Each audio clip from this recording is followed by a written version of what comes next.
Hello, everybody, and welcome to tonight's Top Fuel event. It is the Patriotic Gear Jammer 300. Thank you very much for joining us here this evening, right here on ESPN. I'm Frank Marchese. Alongside me in the booth tonight is going to be Tony Trapasso and Tyler Vickery. And guys, we are here at the Tricky Triangle, one of the more prestigious tracks, one of the older tracks on the NASCAR circuit. And today, Tony, we're going to be taking Indy cars around them. Absolutely. One of the most beautiful areas in the state of Pennsylvania. You're talking the Pocono Mountains. Just a gorgeous backdrop for one of it's actually one of the most brutal tracks on the circuit. It's not uncommon to see, 5, 6, and 7 wide down the Long Pond straightaway here. And Yeah. I'm sorry. And Tyler, as we start qualifying here, this is the legacy layout for this track. What are you expecting? What are the differences, first of all, from the track that we see NASCAR run today and the Legacy Edition as we watch, I believe this is Paul Crumry set a lap in the number 3 as time to start. Hello, everybody, and welcome. And you join us now as we had a little bit of a stumble as my computer decided it didn't necessarily feel like working anymore. So you join us after qualifying. Nate Siefker took the pole. Ronnie Osmer took second position here. Chris Walker taking third. And before we get onto the grid, let's do what we were going to do here. We're going to put up the race info screen here so you can see what's going on for tonight. And Tony, this is the money race here for the Top Fuel IndyCar Series. And the rules, as you can see, are on the screen here. Yeah, absolutely. $65 to the winner, and they're going to pay out through the top 8 positions, plus anyone that finishes the race outside of the top 8 positions will be entered into a random drawing. Now, there's 2 stipulations. You have to finish the race and have completed a minimum of 75 laps, and you'll be in the drawing to get your entry fee back. So technically they're paying 9 positions, but it's not the top 9. It's somewhere 9 drivers are going to get paid tonight. Let's put it that way. A $315 total purse. And, this is one of those most exciting races of the season every time they do it. And I'm going to take that down now because I'm embarrassing my family with some of the late typos that I just noticed. It's okay. I speak fluent Love the Taiwanese. paint job, Mark.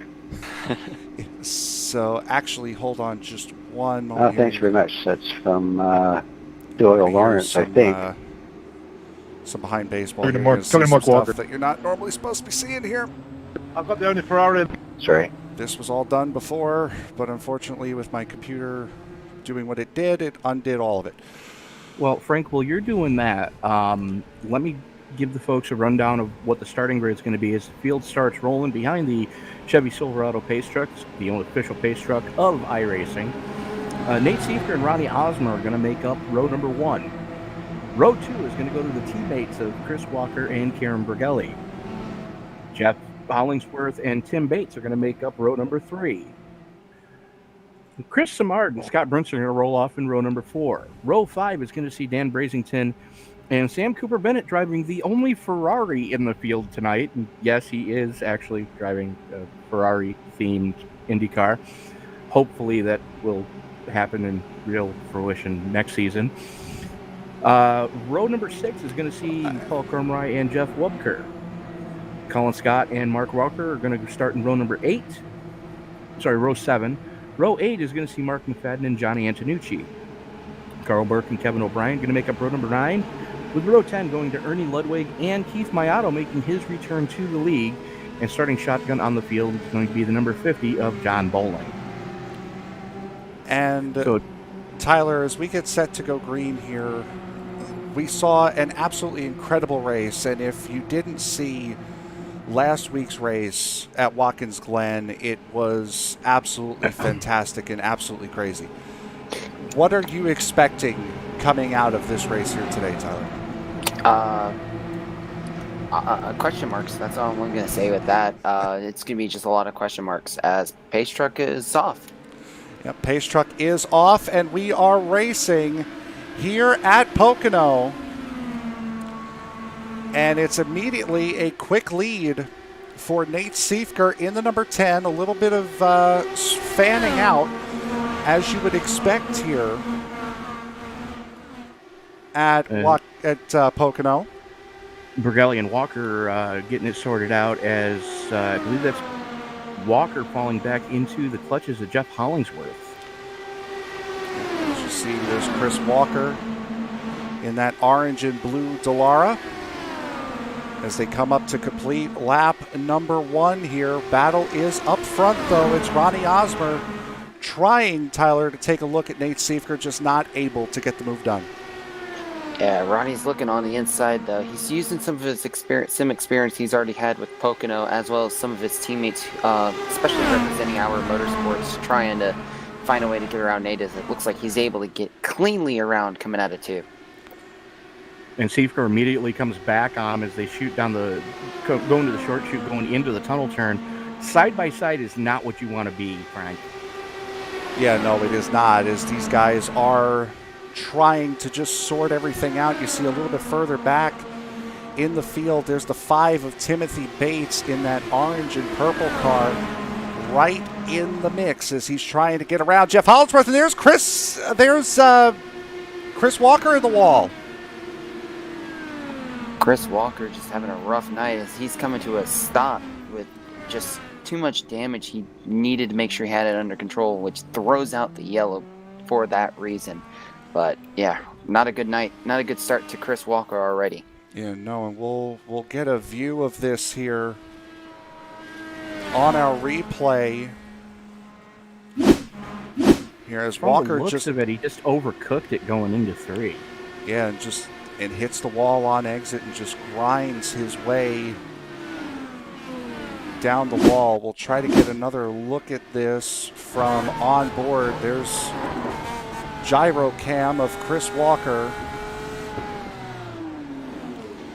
and then just brings it to a halt. Does that number 23, and the caution comes out just 3 laps into this event.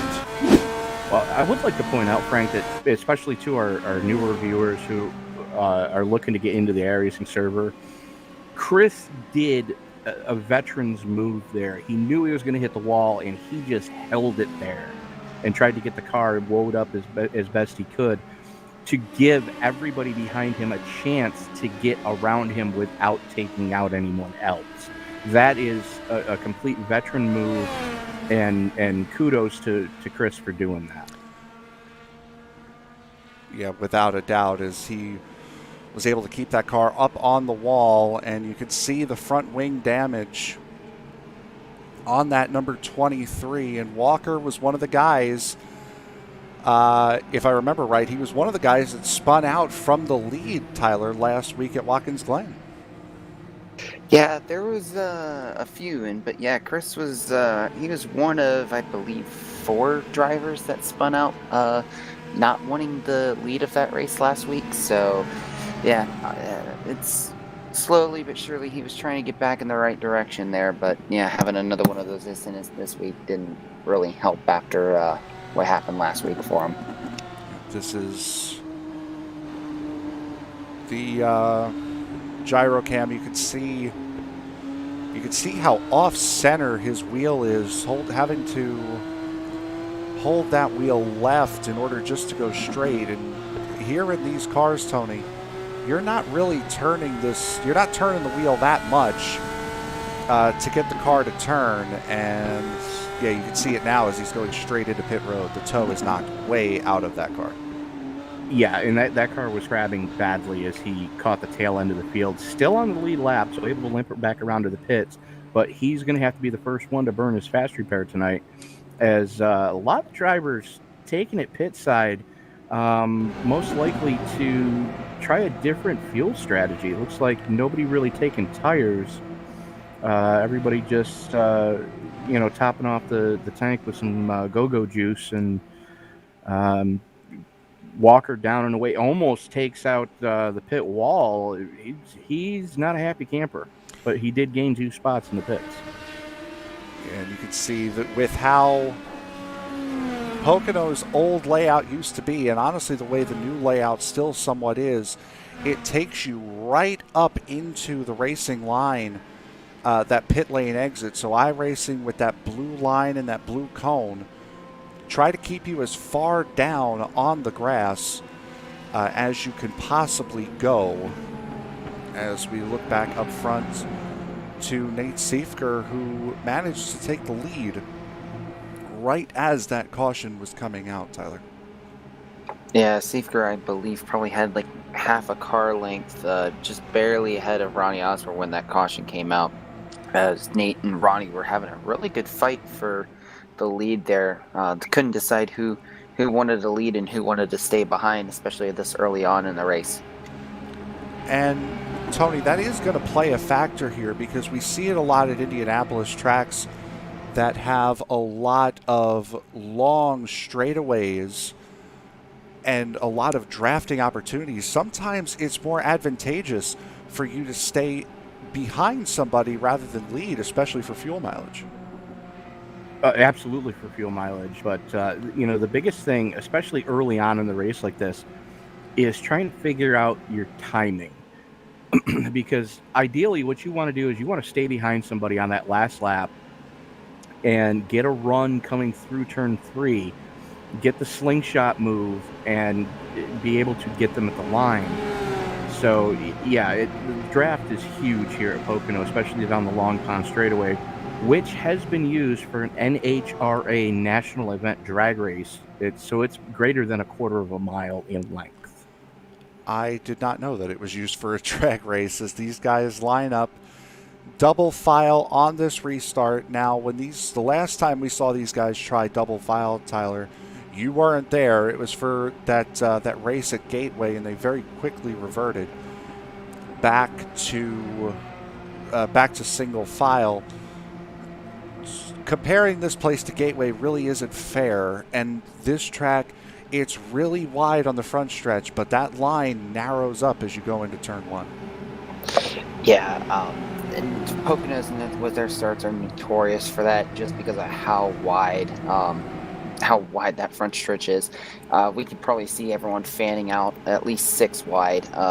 You could almost compare it to the real life Indy cars if you want to. If some of you have people watching at home have seen the real life race, where they can go 7, 8 wide, but then it narrows up to where you have to be single file, because if you try to go double file, especially with how rough of a surface this track is, it's very difficult.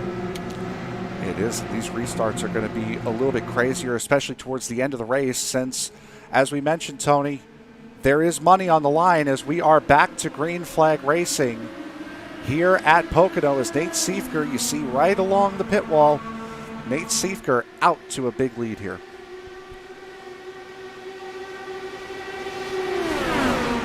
As the cars funnel their way down into turn 1, that's Osmer getting a little loose. Might have had a little help from Scott Brinson behind him. Well, there's definitely contact, and they're trying too wide through the tunnel turn. That's for Gelly and Osmer, and that's never a good thing. But yeah, there was a little bit of help there. This track is just one of the wildest tracks that we run every year. As Hollingsworth, your new leader, overhauls Siefker down the front stretch. Yes, sir. Jeff Hollingsworth riding on board there with Paul Crumry, who currently occupies the 4th position, up 7 spots from the start of this race. As there is Hollingsworth out in front, your new leader. And I'm sure, Tyler, Nate is not going to let him hang out there for too long. No, but if I was Nate, knowing that you've got a lot of confidence from last week, I would try to play strategy here. The last time they had a race go green for a while, strategy became a big part of it. And Nate lost out big time. Just looking back a little bit further through the fields here, it's eventually coming into focus here. There is the red number 29 of Dan Brazington, who is trying to fight off Timothy Bates. But Brazington was one of the guys that was a major factor, Tony, in the ending of that race at Watkins Glen, looking to have a better run here tonight.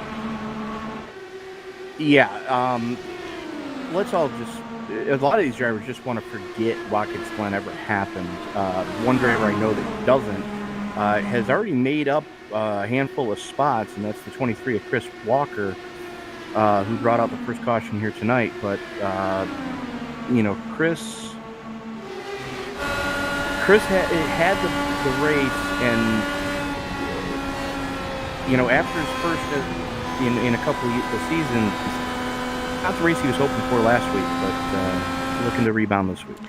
Yeah, no, and he is working his way up through the field as we take a long shot here down the Long Pond straightaway. As there's Ernie Ludwig, you can see behind him trying to fight with Chris Simard, who again is not necessarily a newcomer here to Top Fuel, but this is the first time we've seen him in, I believe you guys were saying, almost 2 years.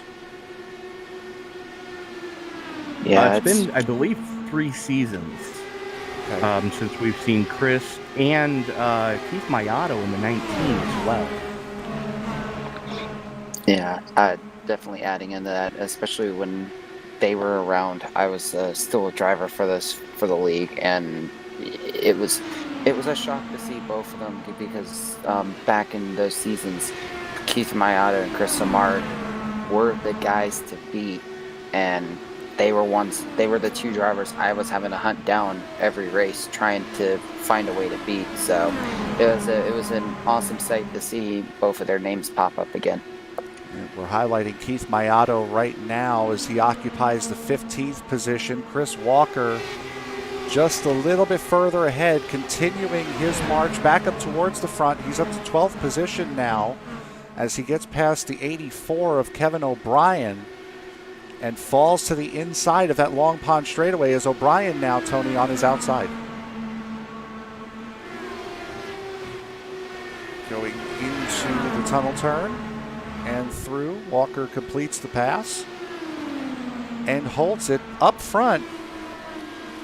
It is Jeff Hollingsworth leading this field, and behind him is the number 55 of Ronnie Osmer. So Nate Siefker might not, Tony, be as, at least early in the run, might not be as fast as we first thought. Well, the thing is too, like we were talking about earlier, as far as being able to ride behind somebody and save fuel. That's not normally Siefker's MO, but knowing how racy Osmer is, hungry for a win this season, knowing how Jeff Hollingsworth is always fast no matter where we go, Siefker's just kind of riding right now because we're, I dare say, about halfway through the first fuel run.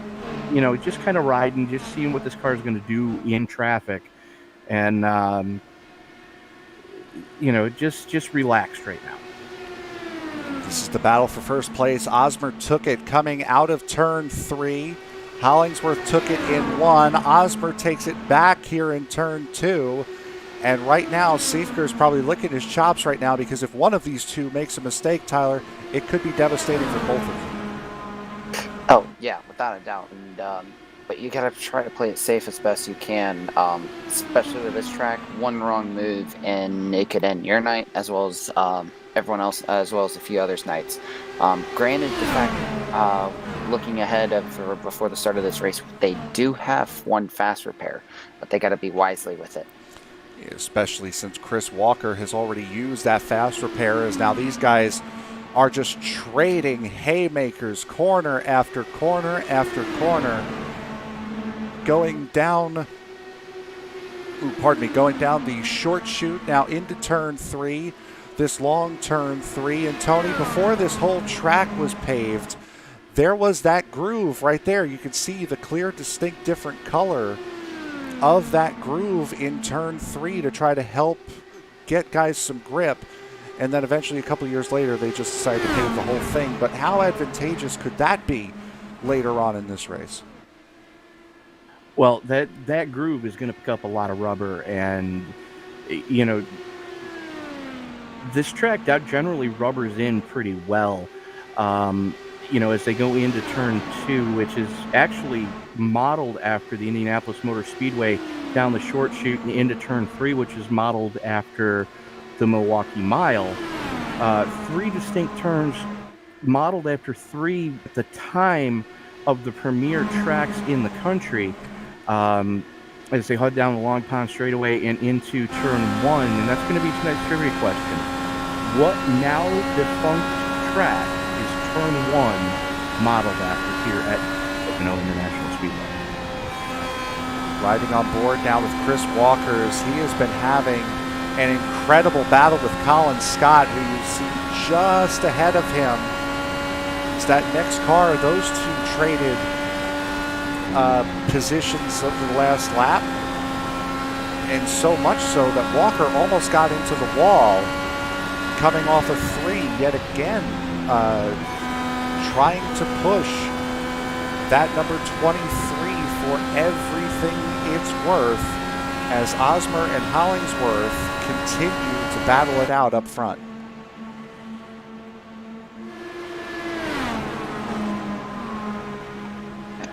Adding in with Osmer. Osmer's just wanting to be the dominant person he can, but he's starting to see what Hollingsworth's able to throw, as there goes Hollingsworth again, throwing another haymaker on the inside, while Nate Seifker and Scotty Brinson now have caught up to the mix. And Tony, this is something that this battling does. When the front two battle, it's great for us as spectators to watch, but it also brings more cars into the mix, as now we have a 5-car battle for the lead as Scott Brinson and Kira Brigelli jump into this mix. Yeah, it's always fun to see what's going to happen as Seifker gets by Osmer, and Brinson now almost side by side with Seifker as they haul it off into the tunnel turn. This is awesome to see, as the top 5 just completely have started to walk away from Paul Crumrye. And these guys are having quite a nice battle here, as we're watching Scott Brinson is in the middle of this pack there, and that black number 14 had a great race going at Gateway with a dismal finish. Last week, coming off of a podium finish, Tyler, you'd have to assume that his momentum and his feelings are running high, especially with money on the line here tonight. Oh yes, you gotta have, especially when you're coming off a great race from Watkins Glen. That confidence always builds up, and especially when you know you have a big money race coming up the next week, you know that confidence is going to help you towards that next week where you want to run good. Now you just gotta still, that's a money race, but you gotta watch what you're doing too. If you put too much confidence in it, mistakes can happen, and instead of being very confident, it can be a really rough night. Without a doubt, is Jeff Hollingsworth and Nate Seifker still leading this race. There are 21 entrants here tonight. There's only one that you're not seeing on the timing and scoring pylon, and that is this man here, Johnny Antonucci, who is running in the back here, as I could have swore I had more than just 20 drivers on my timing pylon. Apparently I don't. Just kind of rounding out the back of this field here, just hanging on to Ernie Ludwig, who also had a very good run last week, and Carl Burke, as well as, I believe, Tony, we've had a lead change up at the front. We have, coming out of turn number 1, Seifker has taken over from Hollingsworth, as Hollingsworth is now starting to fall back into the clutches of Scott Brinson, as the three of them have started to break away from Osmer and Bergelli. A couple of bus lengths separate Brinson and Osmer right now. And Hollingsworth comes right back at Nate Siefker. And Brinson's car has really come alive. You can see up on the timing and scoring pylon, up 5 positions from his race starting spot. And he is right on the back of Jeff Hollingsworth as they head into turn number 1. Probably messed with his entry just a little bit there, Tyler. Yeah, he messed with his entry a little bit too. I think he's also trying to work on. We talked about this last week, the week before, how he needed to get used to the weight jacker. So I would not be surprised if he's been messing with that weight jacker, as well as conserving the tires a bit too, which has really helped him out in this run. And speaking of that weight jacker, as we ride on board here with Scott Brinson, that weight jacker was added to. Now these are fixed setup cars that these guys run here in this league. With the last major build that came out, the most recent one came out today actually, with the last major build that came out with iRacing, it allowed the IndyCar drivers to be able to make changes to the stock setup. And Tony, not only was it my first race with Top Fuel, was the season finale here at Pocono last season for season 10, this was also the first race where those guys were allowed to make those adjustments. They've had some time to learn, but there are some, Tony, that are finding it a little easier to adjust to than others. Well, it all comes back down to seat time. I mean, plain and simple. And I think Chris Walker just hit the wall again. I believe so, as he's gone. Yes, he has. Yep, down the pylon a little bit here, trying to get a look at that car. We'll try to get one of our suspension cameras up here. Yeah, you can see that as he's flirting with the outside wall coming out of 2, the aero piece just in front of the right rear tire, yep, is bent way in on that ride. So Walker's night is going to get a whole lot longer, and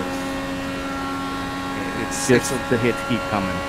And it's a little hard to see with the iRacing.com logo down there, but you can see that crease and that seam in the bodywork that connects that fender to the rest of the car, where if we take a look at the left rear, that seam is not there. Right by the exhaust pipes of the rear suspension, that is where you're looking on the right side of Walker's car. So yes, he has damaged that car to a point where he might have to get that. He might have to get that repaired, Tony. And it's around here. Aerodynamics are really important as Jeff Wupker gets by him. Aerodynamics are key around here. I dare say king. The good news is, under normal conditions, you can pit under green and not lose a lap. Unfortunately, Chris is probably going to go at least a couple laps down to get that repaired. With as much respect as everybody is showing everyone else right now. Sam Cooper Bennett just clobbered the outside wall coming off of 2. Yeah, there you see him going through the grass, and he's going to spin on the access road. He is stopped on the inside of the access road. That is the number 2 of Sam Cooper Bennett. No caution has come out, and you can see the front wing damage on the front of that car, and he's crabbing badly. Yeah, that is Fast Repair Central, and unfortunately, it is not going to cause a caution, but fortunately, he does have that fast repair and can get that fixed, so his night is not over, unlike a couple of other Ferraris that ran this past weekend.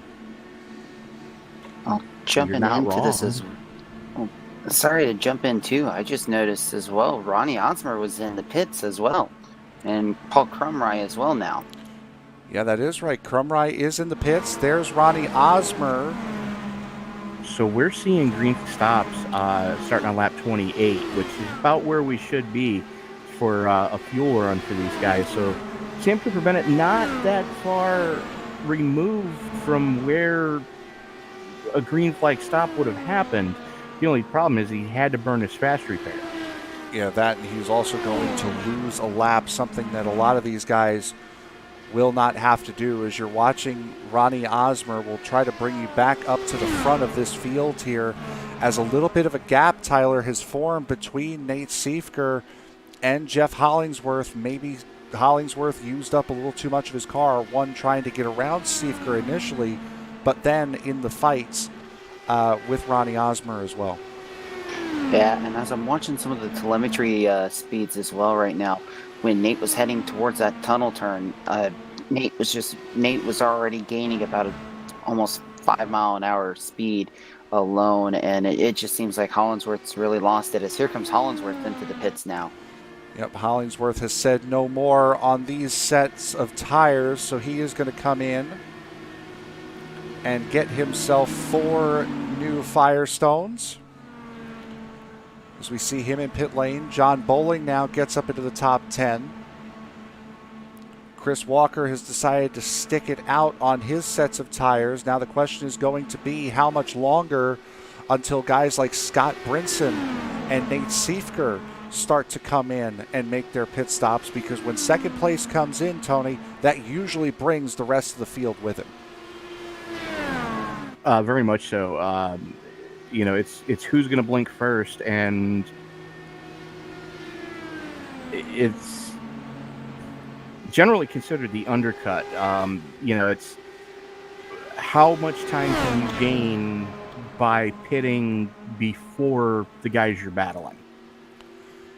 You can see on the bottom of the screen there, Dan Brazington, Paul Crumry currently sitting in pit lane. You're watching the battle for second. This is Scott Brinson and Kieran Bergelli. Bergelli in the number 98 behind Brinson. As these guys battle, will we see somebody duck off into pit lane? There's Nate Siefker, and there's Brinson. Somebody else coming down behind,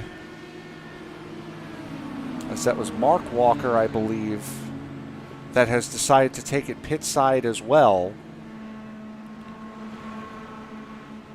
So that will leave Kieran Bergelli with the lead. There's Nate Siefker in his box. For his stop, he leaves first. There's Brinson leaving his pit stall. Jeff Wubker in as well. Mark Walker, Mark McFadden in the pits.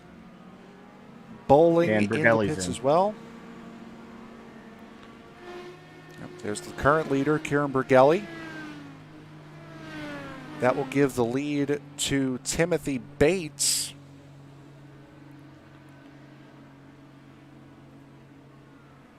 As pit stops start to cycle out here.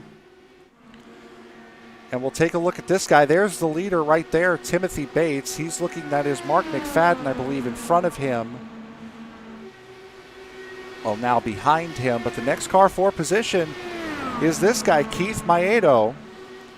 The Canadian coming in here. Now, granted, it is a pit cycle. He's up 18 positions from where he started and is having a very clean race, Tyler. Yeah, and the one thing I'm going to say with Keith Maedo is Timothy Bates comes into the pits. Keith Maedo, hands down, is one of the best at fuel saving and tire saving. He's just one of those drivers, him and Chris Samard. You never know what to expect with them. And he is going to lead a lap in his return, as Chris Samard, as you mentioned, is right there behind him. Those guys have been moving their way slowly up through the field. Samard, who started this race in the 7th position, up 5 spots from where he started this race. And I believe one of these two may or may not. Nope, they're both going to stay out here. So those guys trying to extend this fuel run as much as they can. And we have had one caution in the middle here, Tony. But 36 laps, that's a long time on a tank of fuel as we see Chris Walker coming out of the pits. I believe if you look at Mayato and Samard both came pit side during that caution to top those tanks off. Okay, so they would have a couple of extra laps as Carl Burke and Johnny Antonucci, you can see on the bottom of the screen, are in the pit lane here. Just to kind of give you guys a little bit of a look as to where these guys Samard's are. in. Yep, Maiedo and Samard both in, as well as I believe that's Ronnie Osmer coming in for a second time. It is Osmer in front of them. Heavy damage on the right side of his car, too. I'm surprised at Dare that. say the safer barriers have bitten Ronnie Osmer again. Yeah, and that's unfortunate because he's had that happen to him a lot this season where he's had good cars and he just cannot seem to figure out a way to keep them clean. As there you see the race off of pit road. And a group of cars coming up on them. It kind of boils down to Osmer being a tin top specialist, and I don't mean that by any disrespect, but when you drive the full fender oval cars in iRacing, the late models, the modifieds, the cup cars, the trucks, the Xfinity Series cars, you don't get to play with any in-car adjustments in those cars. So when you've got a tin top specialist like Osmer coming into a car where you can adjust, the weight jacker and the track bars, you need a lot more practice than Osmer gets a chance to get with as many different series as he's competitive in. So, a little bit of struggling going on with the O2. And we'll get these, you see on this bottom graphic here, the time gap. And this time gap is going to be, there we go. Now we get a little bit more representative of what's going on between Nate Siefker and Hollingsworth as these guys have just come out of pit lane. 5 laps on these sets of tires, and you can see the gap has gone up over the course of these last 5 laps, Tyler, as Nate Siefker just seems to be pulling away ever so slightly from Jeff Hollingsworth now that he's gotten out of the draft. Yeah, and with Hollingsworth trying to do the undercut, just really didn't pan out for him. Looking at the pit times, Siefker had a 9.5 second pit time, while Hollingsworth had a 9.7 pit time, and then that's coming into the box, stopping, and then getting out of the box. So, 0.2 of a second right there, and you could already see how big of a difference. Go ahead, Tony. Go ahead. Sorry, I don't mean to interrupt. Just went back and looked at why Scott Brinson is 5 seconds back.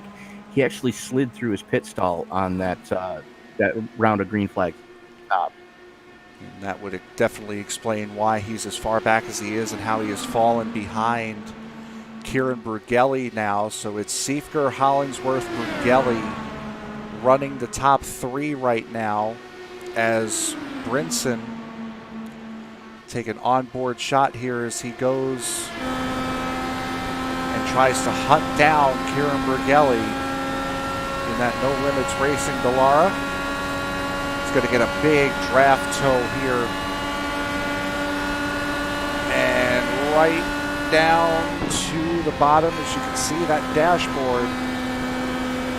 100 without a doubt, and you can see right onto the Long Pond straightaway already at 110 miles an hour going into the tunnel turn, and he had Bruggelli on his inside the whole time. Yeah, side by side through the tunnel turn is not anything that you really want to do on a regular basis. Brinson taking a little bit different line through the turn 3 complex than most other drivers are. It's amazing to see the speeds that these guys are carrying. 221 for Brinson going into that first turn. And just as he straightens that wheel out, he's already up 10 miles an hour, back up to 200. As this fight between Brinson and Brughelli is certainly not over, as we look a little bit of a lag issue there. And Tyler, as he goes under Brughelli now, to try to take back that third place spot. And Tyler, we saw him go into fifth gear, trying to break the draft now down the front straightaway, but we saw him go into fifth gear to get it through that tunnel turn. Could that just be the car getting tighter? Why would he be going down into fifth gear and still keeping so much pace as we see him desperately trying to break the draft to Brughelli? It's more of strategy, honestly. That's almost like my preference as well. So they're still side by side heading to the tunnel turn now.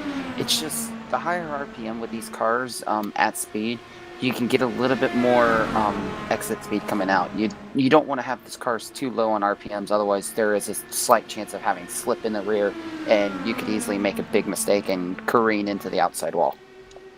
These two are still not letting each other go, as Brinson trying desperately to weave his way in front of Brughelli. Brughelli's going to put the slide on as he takes the spot going through turn one, and he'll hold it, but not for long, as here comes Brinson back in the tunnel turn, and with that better spot, a better position on the racetrack, he is going to take it. But as we look on at this battle, Brughelli now is going to take that inside lane.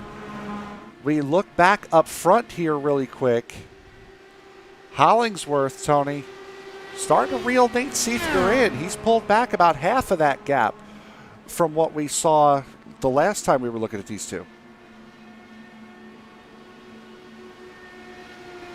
Yeah, Jeff Hollingsworth probably set his car back to a zero state when he went into the pits, and he's been adjusting on it ever since he got those 4 fresh tires. So starting to gain a little bit of speed in the 97 again. And you can see that graphic on your screen right there. Nate Siefker has been slower than Jeff Hollingsworth for at least the last 5 laps.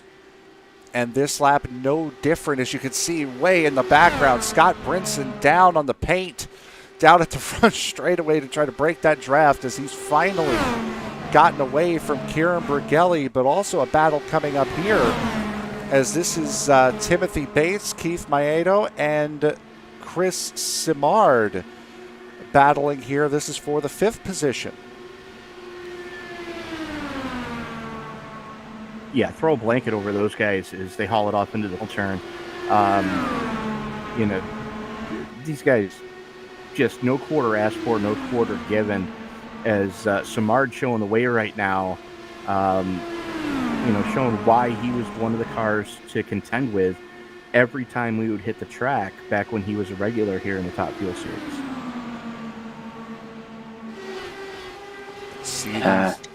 Go ahead, Tyler. I'm sorry. I was waiting because I wanted to add into just this race in general now, with where Simard and Chris Simard and Keith Maedo are at now. I mean, Keith Maedo started way back in 20th. I mean, the whole thing with Keith, he's not a good quali racer, but on the track, when race conditions like this, he's proven it to himself right now. I mean, he's been running 42-second lap times consistently, even in the draft, and he's just one of those drivers that can play it safe, and keep an eye on him near the end of the race. And Simard, who we see right now, we're focused on him, only up 1 position, again having started 7th, but Maedo up 15 spots, by far and away the biggest mover of this race, and he now 3.5 seconds behind Kieran Brughelli, is in a top 5 position after starting in 20th, and he is on the move, one of the faster cars on the track here tonight, Tony. Yeah, absolutely. It's fun to see these guys do what they do, and like Tyler touched on, a guy might not be the best qualifier, but when it comes time to go and it's race conditions, you're really going to see the cream rise to the top, and that's what we're seeing right now. And while we were watching these guys, Jeff Hollingsworth has gotten around Nate Siefker for the race lead. So Hollingsworth back in the lead as it's been these two battling at it, getting at it for a majority of this race here. As also looking at this, coming through the last set of pit stops, only 10 guys on the lead lap right now. As John Bowling, the last of the lead lap runners, the guys who... Your timing and scoring might be incorrect, sir. Okay, so then Johnny Antonucci is the last one then. Yes, sir. Okay, so typically, if you look on the screen there, you see the two. Pardon, didn't mean to go to Brinson there. The two different colors of names there. White is the lead lap. Blue is supposed to be a lap down, and unfortunately we've got a couple of extra guys that are being considered a lap down here by timing and scoring. So Johnny Antonucci in the 14th position right now is considered the last car on the lead lap. And there's Sam Cooper Bennett, who had a pretty nasty wreck. Didn't cause a caution, but fortunately for him, it was right at pit stop time. Yeah, I mean, you never want to see a guy wreck, but if you are going to wreck a car, if you can wreck it to where you can get it into the pits quickly enough, especially at a place like Pocono, it's not as detrimental as it could have been. Now, if he would have, eaten the wall in one and had the toe, yeah, that's a different story. But he was able to keep it on the lead lap, and he's actually gained time. Yeah, he has had quite a nice recovery drive as we're watching his onboard here. I put way too much chrome in that paint scheme. Tony is the paint scheme creator there. So if you're wondering about the mirror reflection, that's on him. You would ask him about that. Well, it was a special paint scheme when I first came back for the Top Fuel Indy 500. Sam goes, "Hey, can you do me a special car?" And that's when Ferrari first made the announcement that they were considering coming to Indy. So I said, "Sure, you're driving a Ferrari," and I wanted to do something special. So, chrome. And if there's any chance we. That's somebody spinning off there. That is, we saw it. Yep, was that Bergelli? No. Crumry. Yep, and the caution is out as Paul Crumry. Yep, there he is. And I'm hoping for his sake he hasn't already burned his fast repair. He was running in the 21st spot at the time. I don't think he has, but that car is about as mangled as you can get right now. No front wing. And look at, wow, my goodness, on the in car, look at how much he has to turn that car to the right just to get it to go straight. My goodness, fortunately he has a fast repair. I don't even turn dirt cars that far to the right to go around corners. Good grief. Yeah, I had a chance to watch the replay, and there's times that I can definitely say I'm glad this is a simulator, because that was a heavy impact. Yeah, and we're going to go to that incident right now here as we see what happened to Paul Crumry, and he just smacks the wall coming out of the... Oh, my goodness. Yeah, smacked the wall hard coming out of the tunnel turn. And then just headlong into that Armco barrier. on the inside, and Tyler, 100% correct. Very glad. That was a very glad this is not a simulator moment. Yeah. Well, this is a simulator moment, pardon me. Yeah, because just looking at it, I mean, had it been like the real Indy cars, I mean, gosh, it takes me back to a few years, like 3 years ago now, I want to say, 2017 Indy 500 with Sebastian Bourdais wreck at Indy. Yes. Oh gosh, that was a heart stopper moment as well. We see everyone taking to the pit lane here. Pit times are on the bottom of your screen. Now the time in white, as Nate Siefker wins the race, the time in white is total time on pit lane. The time in the brackets is how much time they spent stopped in the box. As the race off of pit lane won by Nate Siefker, who, Tony, we know it's a big advantage having that number one pit stall.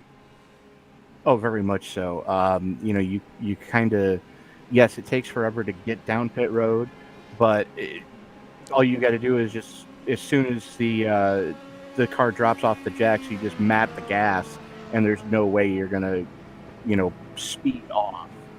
But Ronnie Osmer getting the lucky dogs to putting 15 cars on the lead lap again. And I believe that is... I thought that was... Maybe that's the... Oh, that's the 09 of Carl Burke and Ernie Ludwig, both not on the lead lap. Both, I assume, are coming into the pits here and not taking waiver rounds. As those are the two cars that are in front of our leader, Nate Siefker here. Carl Burke in front.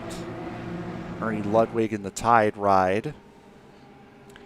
And now I guess they will be taking waiver. Nope, maybe not Ludwig. Yeah, no, Ludwig and O'Brien usually wait till those second lap by to go pit side so that they can go to the tail end of the field and not have to request an EOL.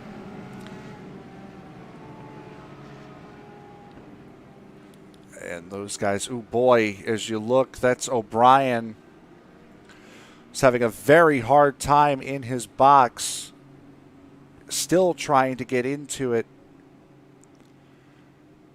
Now he's having to back all the way out of his box into Ludwig's box to get into his properly. And I'm sure that has everything and more to do, Tyler, with the fact that Ludwig was in the box behind him.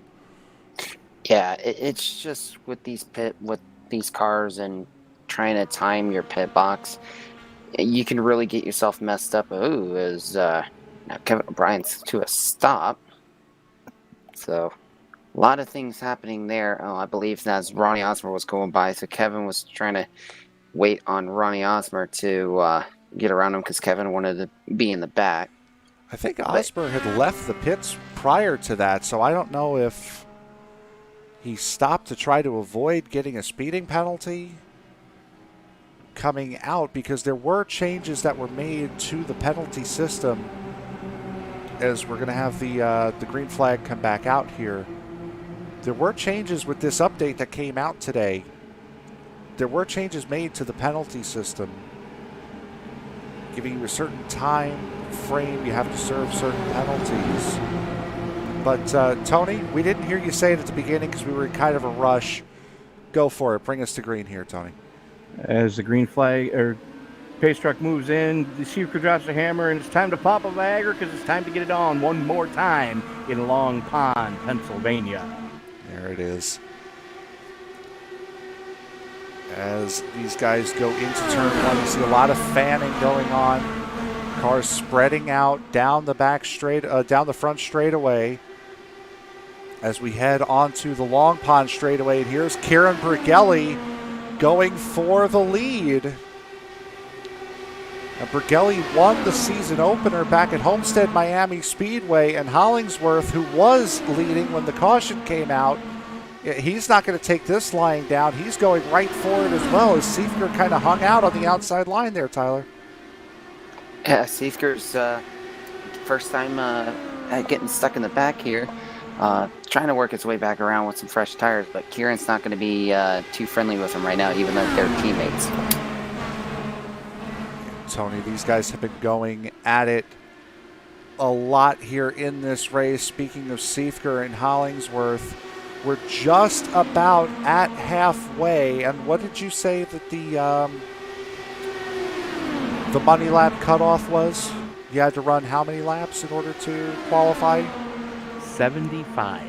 75. Okay, so we're... And I can guarantee you that's all that Chris Walker is doing right now is he's trying to get laps, and he's hoping for his name to be able to go into that drawing. That's why you haven't seen any of these guys who've already wrecked a couple of times drop out yet. They're still limping along because there's still that possibility that they could get their entry money back.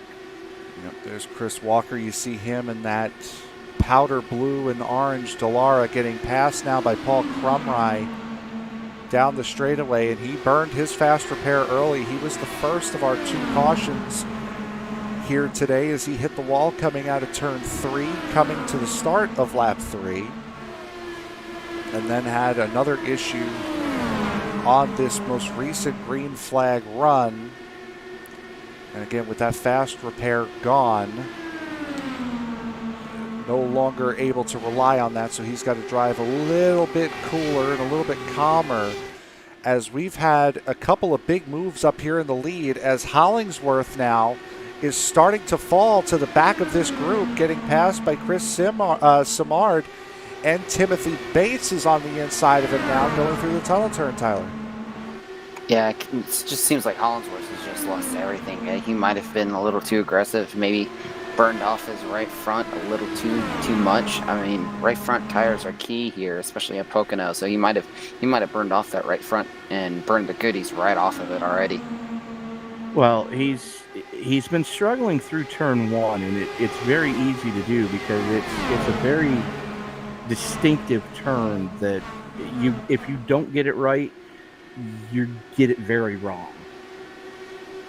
And these guys now have sorted themselves out as Hollingsworth has stopped his downward slide on the timing and scoring pylon. He's now sorted himself out in the 6th position, ahead of Timothy Bates. There's Chris Simard in front of him, running just under that freshly paved line in the 3rd lane here at Pocono. As you see these guys snaking down the front straightaway. As we go up to the front here, Scott Brinson now fighting for the 2nd spot as we take a little bit of a look above these guys from the chopper cam that we have going around the circuit.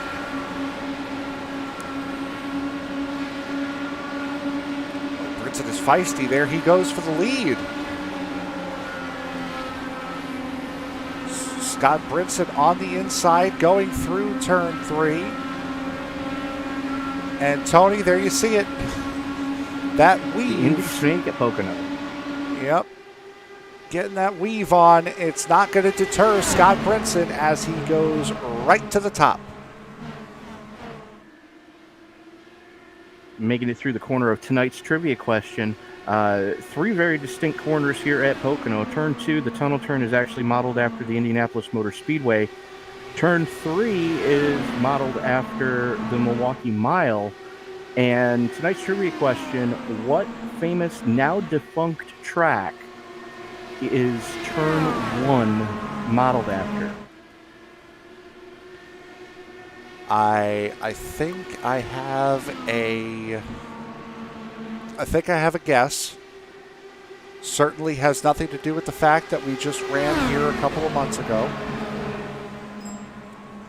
But I might have a guess. And is it okay, Tony, if I give a clue? What is your clue? It's an Go East ahead. Coast circuit. It was an East Yes. Coast Circuit. It is no longer there. It's actually What? it's actually a Walmart parking lot now. which is unfortunate. I was almost about to ask too, Tony. Maybe is it somewhere closer to my vicinity? No, it is not. It's actually Oh. very close to Frank's vicinity. Yes, it is. Ah, It okay. is really, it is close to me, yes.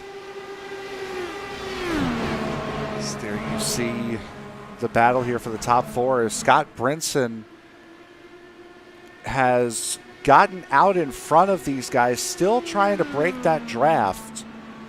As he and Brigelli, we saw them battling before the caution had come out. Brinson now is seemingly able to get a gap on Brigelli, but Brigelli, as you can see on the interval chart there, Brigelli able to get a very good run coming out of the tunnel turn, but Brinson able to gain it back in turn 3. And with Kieran, looking at the lap time too, the previous lap, Kieran Brigelli was like 0.2 of a second off. So Kieran had a really slow lap there, as I noticed Carl Burke's in the pits now. But Scotty Brinson's just trying to keep that draft for as far back as possible. But Kieran is just trying to follow him as best he can, and only being a half a second gap right now, it could close up even more. You can see on the screen right now the last 5 lap times. Brinson faster than Brigelli all 5 times around this racetrack, possibly 6. And yep, it is 6 as Brigelli now loses another 0.2. And Tony, as we have a caution out here on the speedway, as I believe that's Carl Burke, it looks like. Yes, and he's it is. taking it to the hauler as well. Yep, so Carl Burke's night is officially over. Let's take a look and see what happened if we can. He's coming out of pit lane here. Stops at the exit of pit lane and just calls it a night. Well, isn't that the darndest thing? That's the second oval in a row he's done that at. He did the same thing at Gateway to bring out a caution as well. As we're working lap 68, that's just, I'm not sure why he's been doing that as Brinson catches the pace truck. Yeah, and I believe, Tony, that Indianapolis race that you and Sam and I was there for part of it. You are correct. He did the same thing there as well. And to add in too, I was gonna say I think that was the race where I ended up getting wiped out too. If that's the one you're talking about. We're talking about the one this past Saturday. Yeah, we had done a special event on Saturday in Indy 500 with the original Indy cars that iRacing had put in. The question was asked in the YouTube chat. Post your guesses in chat. Yes, go ahead and post your guesses in either the YouTube or the Facebook chat. Either one. I'm kind of keeping an eye on both.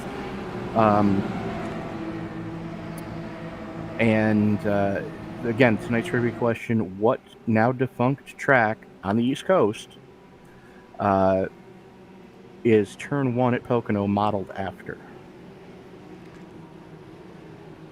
As pit stops now getting underway as Scott Brinson will lead them down.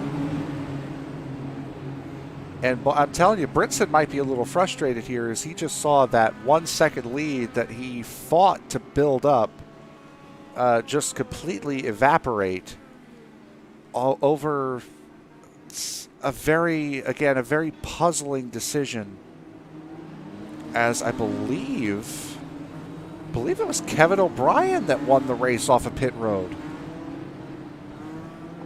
I believe. Just say that it's a good thing you don't have in-sim chat turned on. Oh no. Oh, yes. Yeah, it was. That was And Kevin Kevin- O'Brien that won the race off of pit road. However, from what I'm looking at the pit lane time, 10-second difference for Kevin O'Brien. He did not go into So, yeah, he he did might not have- go into his pit box. Yeah, so he missed the pit box in that case. Might At get the a same lap time- led here, though. Yeah. At the same time, too, he does this often. This is one thing you'll see with Kevin O'Brien is he will do this often just so that he can be near the back of the field. So you'll see him come into the pits this time by and actually take a full service. And Kevin's one of those guys that he likes to be towards the back for most of the race so that if dumpster fires happen, he's got a better chance of avoiding them because he can see them coming. Definitely a great strategy. You see that mostly deployed at Daytona and Talladega for NASCAR as he brings it pit side here. As Nate Siefker will inherit the race lead here at Pocono after O'Brien pulls it off. We are 9 laps beyond halfway. We will restart this race with, math serves me correctly, that would be 50 laps to go. And just 5 laps before these drivers are officially locked in to win their money back here tonight as we take a look high overhead. The Long Pond straightaway as these guys start double file up. So it will be Nate Siefker, Scott Brinson, Kieran Bergelli, Keith Mayato, and Jeff Hollingsworth, the top 5. And Jeff, we did just have a correct answer in our YouTube chat. Turn 1 is modeled after the now defunct Trenton Speedway in Trenton, New Jersey. there you go. So congratulations. That would be G. Barry. Congratulations on getting that one right tonight. Way to go. We got to figure out something something we could do. We got to start making this a regular gimmick. Sounds good to me. These trivia questions here, at least for Top Fuel. Yeah. Yeah, we got to. We'll get with the powers that be as far as ESPN and Top Fuel and see if we can't figure something out between the 5 of us. Hopefully we can. As we get set to go back to green flag racing here, pace truck peels off. And we are racing yet again as Nate Siefker pulls out in front. And Scott Brinson is left with the rest of the field as they head down into corner number 1. Kieran Bergelli got a great jump as here comes Mayato to the inside. Brinson throws the block coming through the Trenton turn as Hollingsworth now gets around the outside of Mayato for 4th. And here comes Kieran Bergelli, who's on the inside behind Nate Siefker. And Siefker left that door open with Bergelli going through his inside. Brinson tries to get through. Unfortunately cannot. And Brinson showed last run he's got some pace in that race car. With that pace, Kieran's just going to try to pull away if he can. However, Nate's going to try to hang back, and he's got a 4-car gap already. Almost 0.6 of a second difference between Hollingsworth and Mayato now as Mayato gets around Jeff Whoopker. That's Woodger going around the outside of Mayato, actually. You can see the top 4 running right here, just completely in a blanket.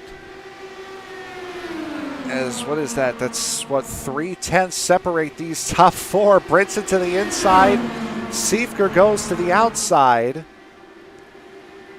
And Brinson will take over that second spot. And now, Tony, he's got all that work to do with Bergelli again, as Bergelli trying his best to break that draft.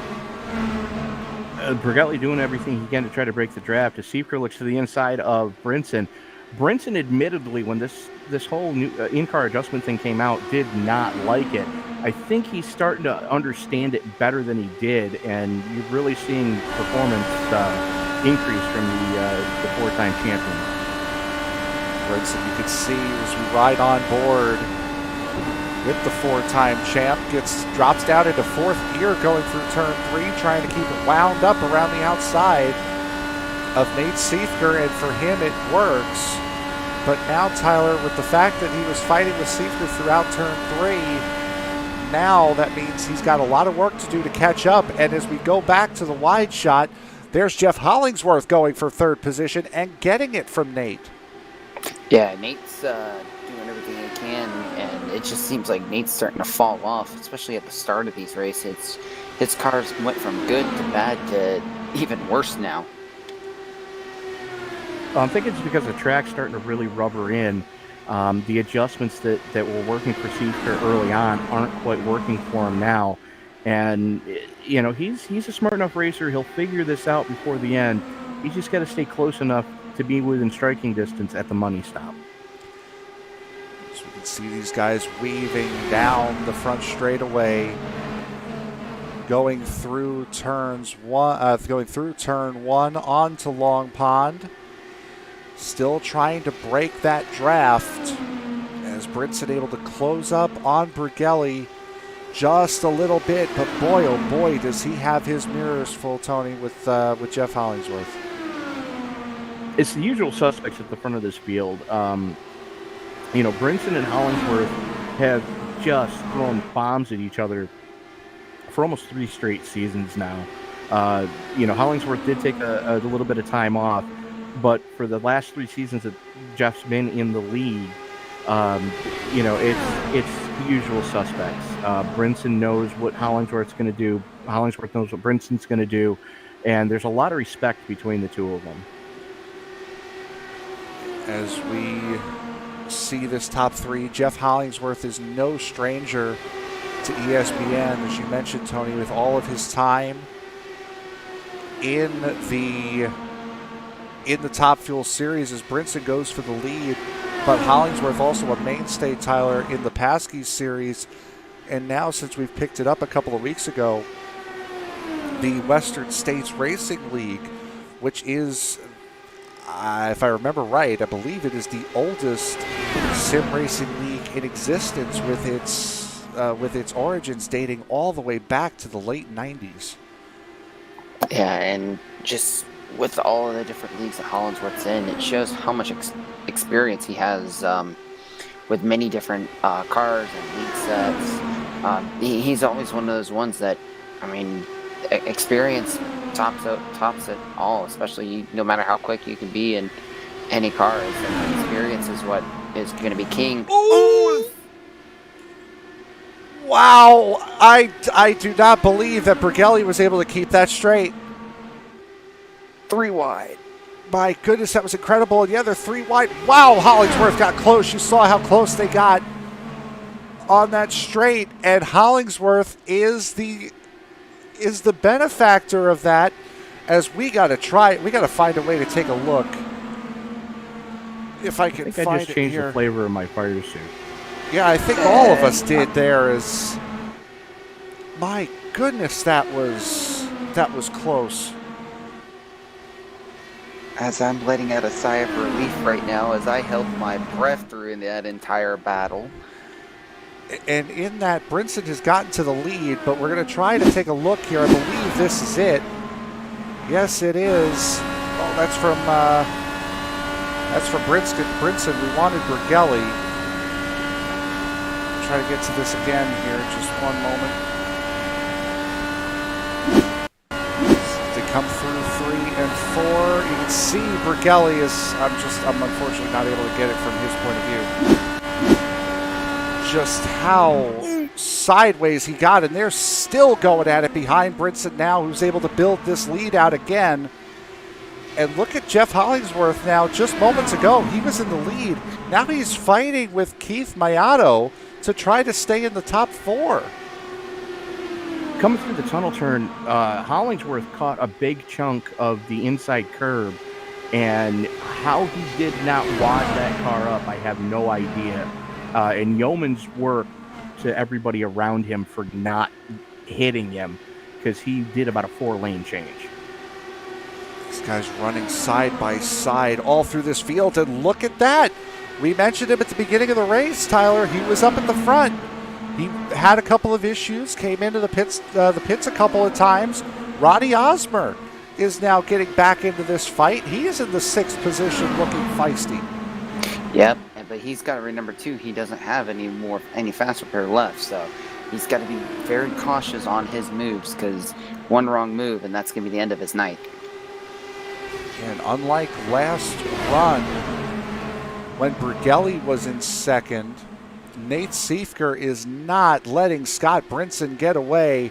And you can see Brinson doing everything in his power to try to break that draft. But Siefker is still coming. As you can see the lap times between these two. Now I got it. Between these two, Nate Siefker was 0.3 quicker than Brinson his last lap. And Brinson going all the way down into the paint now to try to break that draft and keep Siefker behind him. And Siefker's doing the smart thing. He's just holding the car straight and letting it run coming off the 3, whereas Brinson has to continue that turn, and it's scrubbing a little bit of speed off on him. But, that's allowing Siefker to just chip away and chip away and chip away at that lead.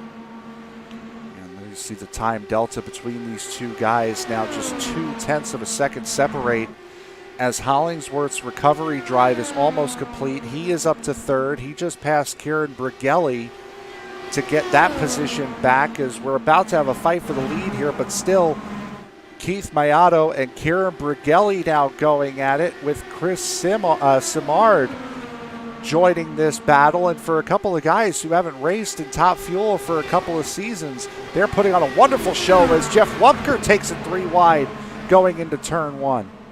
Full send it mode for Wubbs going into 1. Just incredible move there, and he's going to be a benefactor of it. But here comes Brighelli going into the tunnel turn, and Brighelli has the line, but Wumpker has the momentum, Tyler. He's able to keep that spot. Yep, and Wumpker's got to keep an eye on the 2 cars in front of him, because if he lets them get away, they're going to be trouble later on with Chris Simard and Keith Mayato further up ahead. Heck of a run, though, for Jeff Wumpker right now. And Ronnie Osmer made a clean move on Kieran Brighelli, or trying to.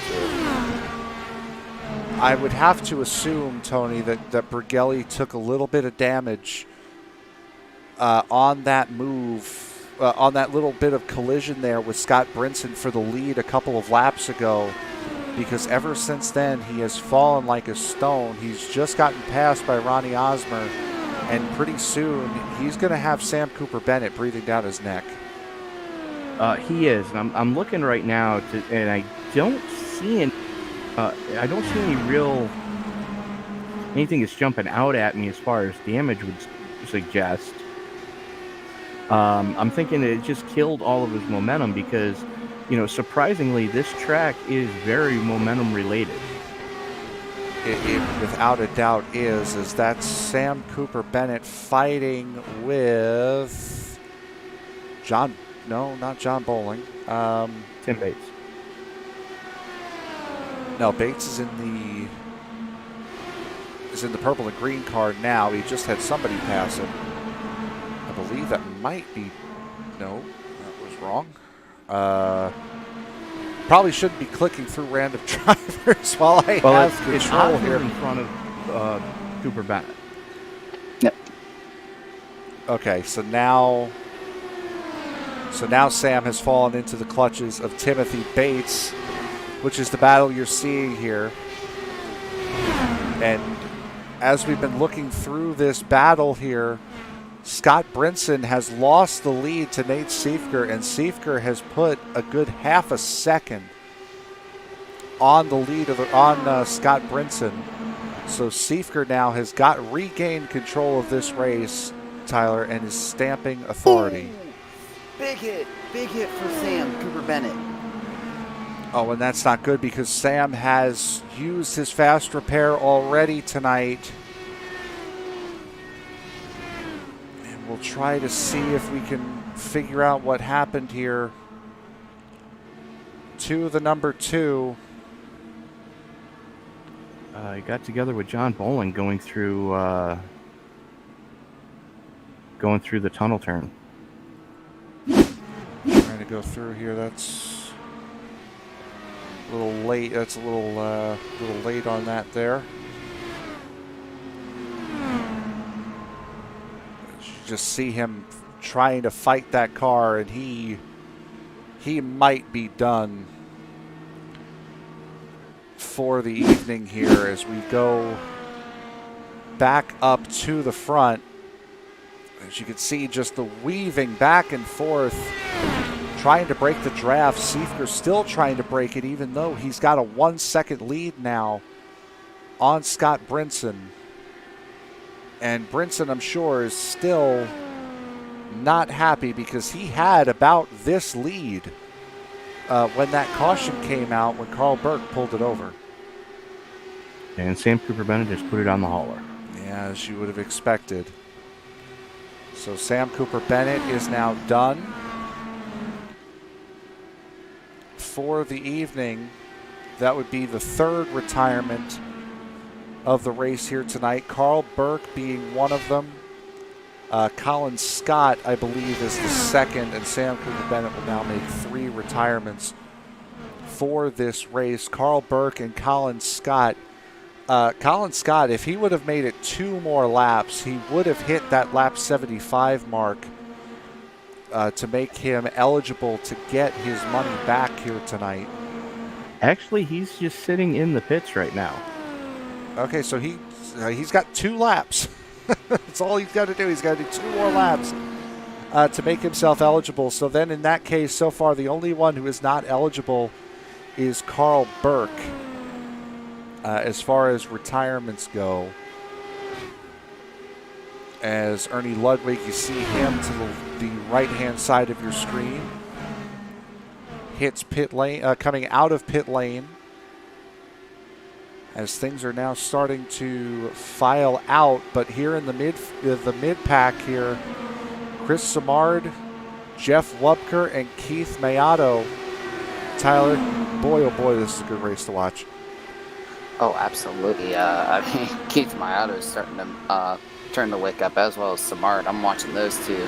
I mean, Hollinsworth able to have a good recovery run. Scotty Brinson trying everything he can do to catch up to Nate Seeker, but it's just not working out for him right now. And apparently I stand corrected with what I said earlier. You're right. There's got to be damage on Bugelli's car, as he's now 4 seconds out of where he was. Yeah, he's fallen back to 8th place as Bugelli as we ride along with Keith Mayato in the number 19.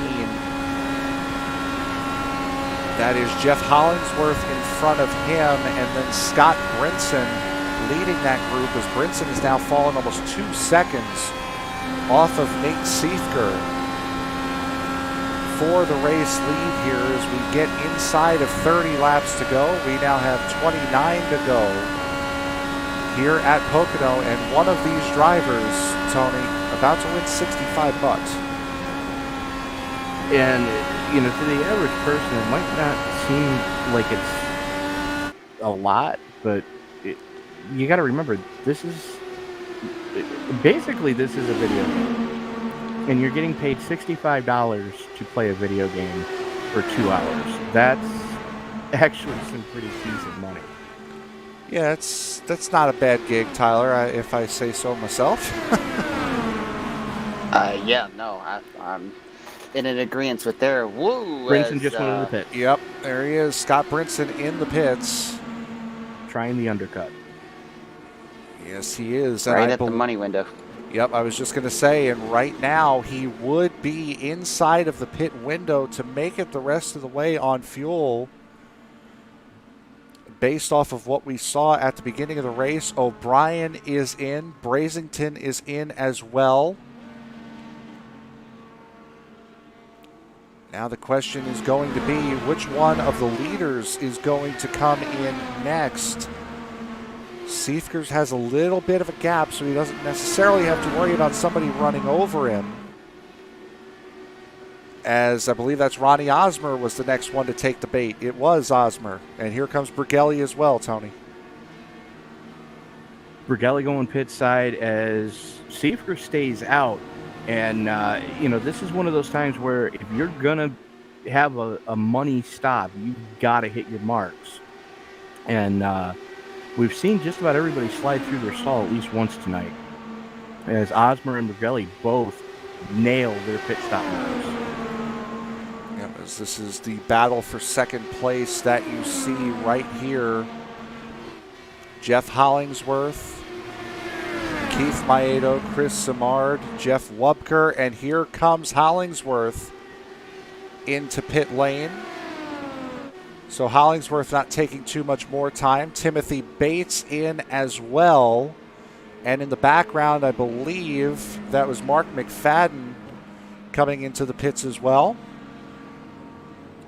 So now, Tyler, it's starting to become make or break time here for guys like Seifker and Mayato and Simard to try not to get caught out on that undercut. Absolutely, and right now with Keith Mayato and Chris Simard, I mean, they're both teammates. They're trying to work together on seeing what they can do to try to help avoid that overcut. As Whoopker, as well as John Bowling, who's still the true rookie out of this entire field. I mean, hats off to him right now in 5th place currently. We talk about... Yeah, but he's not making many friends. It was the collision with him that ended Sam Cooper Bennett's night.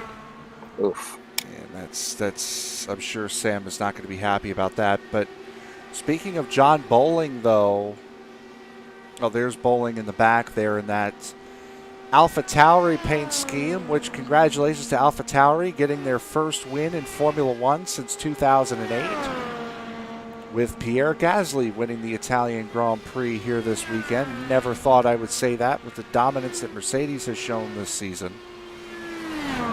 And I don't know if this is a plan from Bowling or not, as here comes Chris Simard, but a nice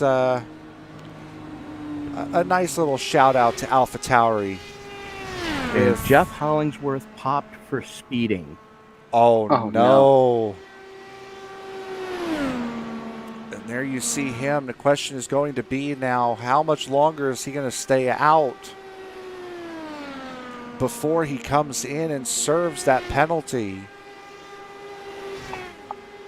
I'm looking at the timing right now, and I believe it was on entry. Yes, it was. That's why he's a lap down. Yep, 48-second pit time being in the box, so he definitely got it on pit entry. That was one thing I was about to say, was I believe with this new build for iRacing that came out literally today, they changed some of the penalties and the way the penalties are handed out. And one of those penalties is they increased the speeding penalty stop time to really put an emphasis on not coming into speed. Is this the lowest Seifker has been through turn 3? And here he comes. Into pit lane goes the leader, and Keith Mayato is right behind him. Mayato made his call, I believe. Simard has already gone pit side. So that's going to hand the lead of the race over to John Bowling, as Seifker credited with it at the line, but Bowling currently showing the way in the 50, as everybody else has either in the pits or already gone pit side. That's Paul Crumry that came out ahead of Nate Seifker, as Seifker heads through turn 1, trying to get back up to pace, as there is the Alpha Tauri of John Bowling. He'll stay out one more time. Only 2 guys yet to make pit stops here. That is John Bowling and Johnny Antonucci. Those are the only 2 that have yet to make a stop. And as I say that, Antonucci makes a liar of me, and takes it down pit lane. So now John Bowling is the only one to have not made a pit stop on this cycle. As this Bowling credited with leading the lap, is Seeker on just a masterful drive right now, trying to pick off some lap cars in front of him. Just made his way around his teammate, Chris Walker. Now sets his sights on, I'm way too zoomed out to see who that is. I believe that looks That's like, Hollingsworth. yeah, I was going to say that looks like Hollingsworth. As you can see, just the sector times that we have up on the screen, just the first half of the track alone, Nate Siefker 3.5 tenths quicker than Scott Brinson, who currently sits behind him, and that's partially because Brinson was passing Chris Walker. So you take that with a grain of salt. As Hollingsworth now trying to stay on the lead lap here. As this is something we don't usually do, we're going to show our track map here by last name, by initials here, pardon me.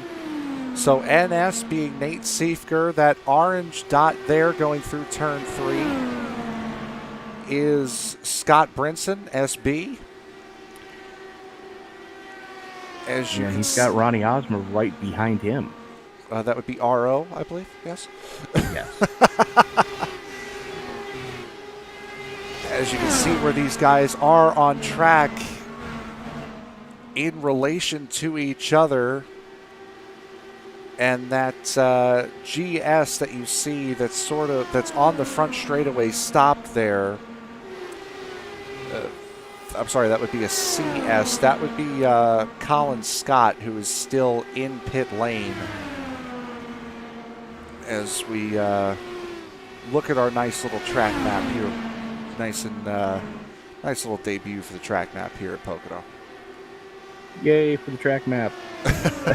As Osmer all over the transmission tunnel of Scott Brinson right now, as that's the battle for second. Teammates slugging it out as Osmer just completely blows the turn entry. The arrow push is by far real here, and those two guys better be careful because they've got Kieran Bergelli starting to breathe down their neck. They certainly do, as hopefully this is going to be right here, this time delta. Yes, it is. Oh, no, it's not. Sorry. Let's try the other way. -1. There it is. We got it right now. As you can see, the gap from Osmer back to Brinson as we ride on board. This is on board with Osmer. And Tyler, if you had to pick a spot here, where would your spot be to make a pass, try to get a second place guy, try to get a second place position? I would say turn 3, but normally turn 3 is always a mess. I would even almost look more towards the tunnel turn. Tunnel turns here would be your best bet. Send it in a little bit deeper. Late break it, maybe hope for the best, because 3 is where it's very difficult to get a run out of there, whether or not you make it clean or not. Headed out wide through turn 3 was Ronnie Osmer. Now they head down into turn number 1. Osmer still hanging back. Those guys behind them are for position. That is Kieran Bergelli and Jeff Wubker. Bergelli, we had mentioned before, thought he had damage. Tony had time here to come in and fix it, as there goes Osmer for second position on Scott Brinson.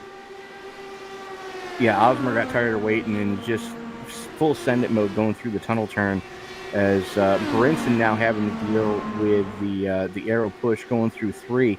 Saw a little bit late turn in. Something you kind of got to do when you've got a car that close in front of you. You've got to get clean air onto that front wing or you're toast. The battle is for second position now, as Ronnie Osmer has just taken over that spot. Nate Siefker, as you can see on the timing and scoring pylon, has built up a 3-second lead back to these guys as here comes Kira Brigelli now on Scott Brinson through the tunnel turn. Tyler trying to get it. Brigelli's woes must have been repaired under that pit stop.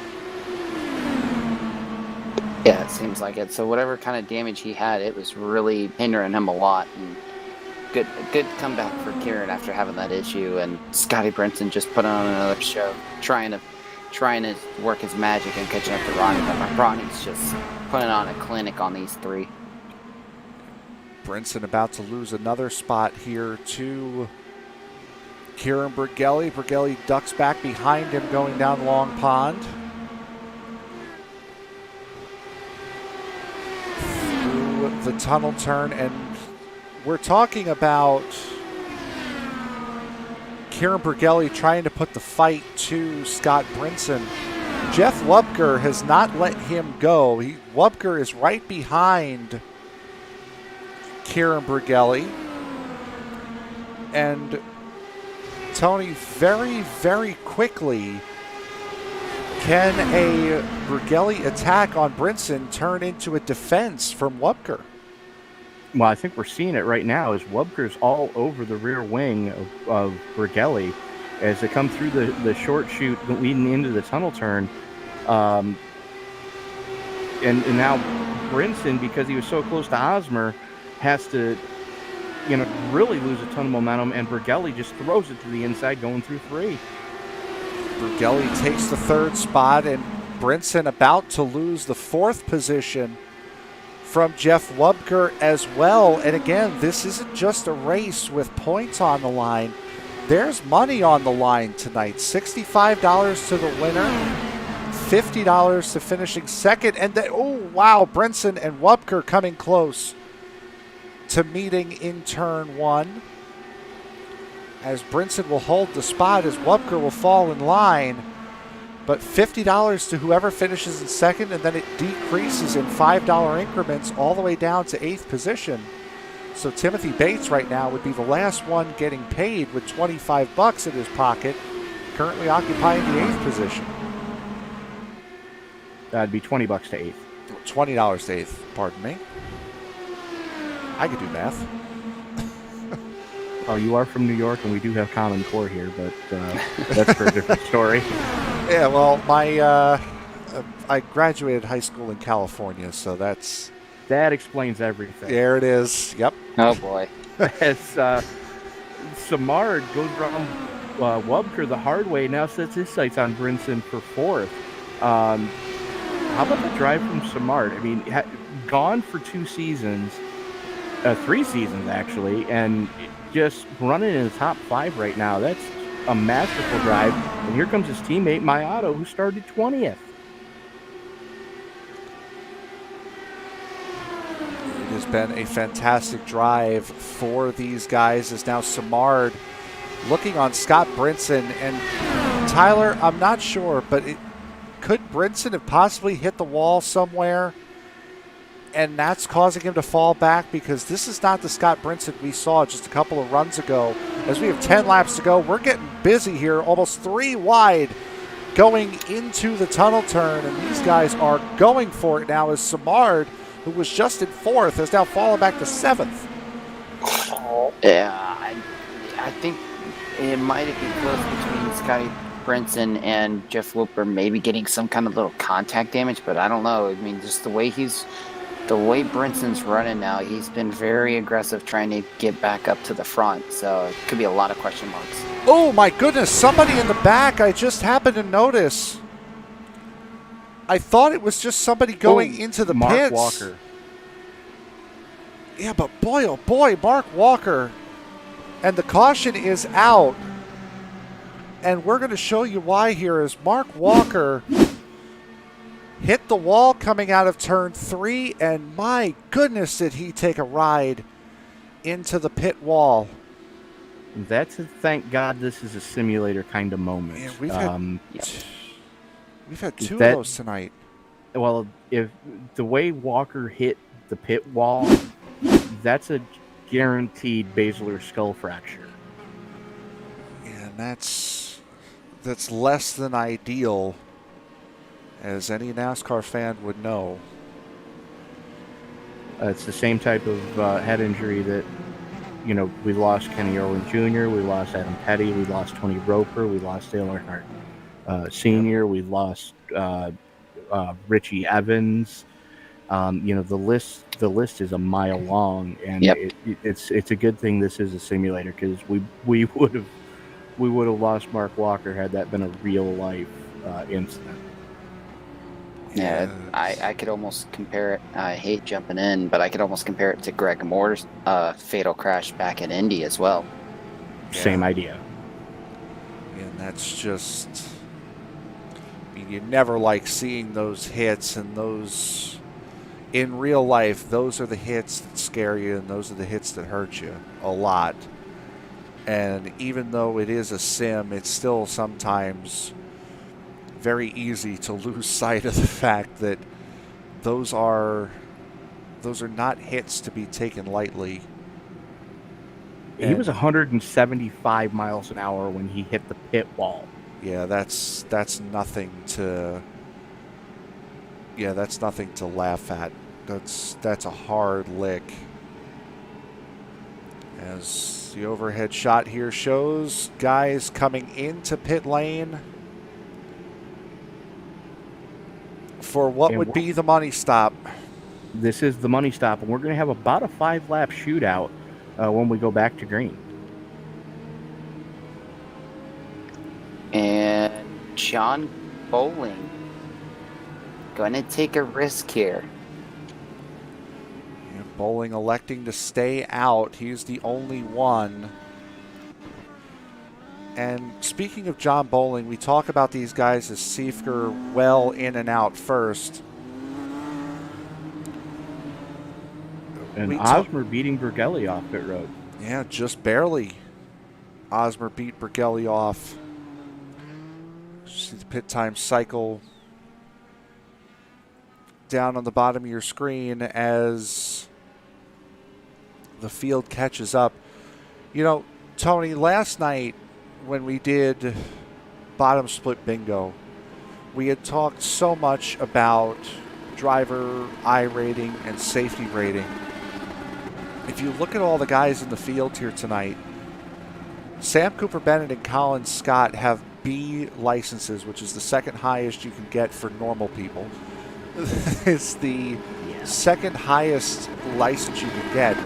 Everybody else has the highest license you can get at an A-class license. John Bowling leading this race, albeit through pit cycle, with a D license. So this is a guy who I'm sure is new to iRacing some way, shape, or form. He is. Yes, leading these guys and doing a fantastic job of it in a highly, highly, highly competitive situation like Top Fuel. Well, here's the thing about John. He's new to iRacing, but he's not new to sim racing. I spoke with John and his teammate Jeff Hollingsworth, I believe it was 2 weeks ago now, and they've been running with each other in different sims forever. Back in the old NASCAR Papyrus days. I believe it was NASCAR 98 was the first time you could race online, and they've been racing with each other since then. So not a rookie in the purest sense of the word, but definitely new to the iRacing simulator and adjusting quite quickly, I might add, to the iRacing IR18s. And he's banking right now on all of that past experience, a good restart, and those tires lasting, on that car for another 5 laps, and a chance to not only win a Top Fuel race, but to win a money race and a $65 purse to the winner here. This will go towards normal Top Fuel point standings. However, this is not a normal Top Fuel race, as you had to buy your way into this race here tonight. Correct. To go into the prize pool. And with that in mind, Tyler, Let's sit back and watch these next 5 laps and enjoy. Yep. As the field works its way through the turn 3 complex, mind you, there is a sign on the inside wall that says what turn 4. But Bowling going to have the button as the pace truck is in, and green flag is out. Bowling pulls the trigger. We are underway. Seifker getting a decent jump as that's Bergelli and Osmer side by side. Osmer getting a good run down the front straightaway as he's pulling up it to the inside of Seifker. Ronnie Osmer with a great run going into turn 1. He's going to push up the track just a little bit, and that will force him to fall in line behind Kieran Bergelli. But right now the battle is for the lead as there goes Nate Seifker on John Bowling, and that will give Seifker the race lead. And Bowling is going to come under heavy fire from Kieran Bergelli, and Bergelli had to dive way down to the inside to keep from running into Bowling there, Tyler. Yeah, it was pretty close as these guys are really going to be scrapping it out here with, 13 lap difference for John Bowling and the rest of the field. As Jeff Wubker brushes the wall coming off the 3, that's going to let Brinson get to his inside run.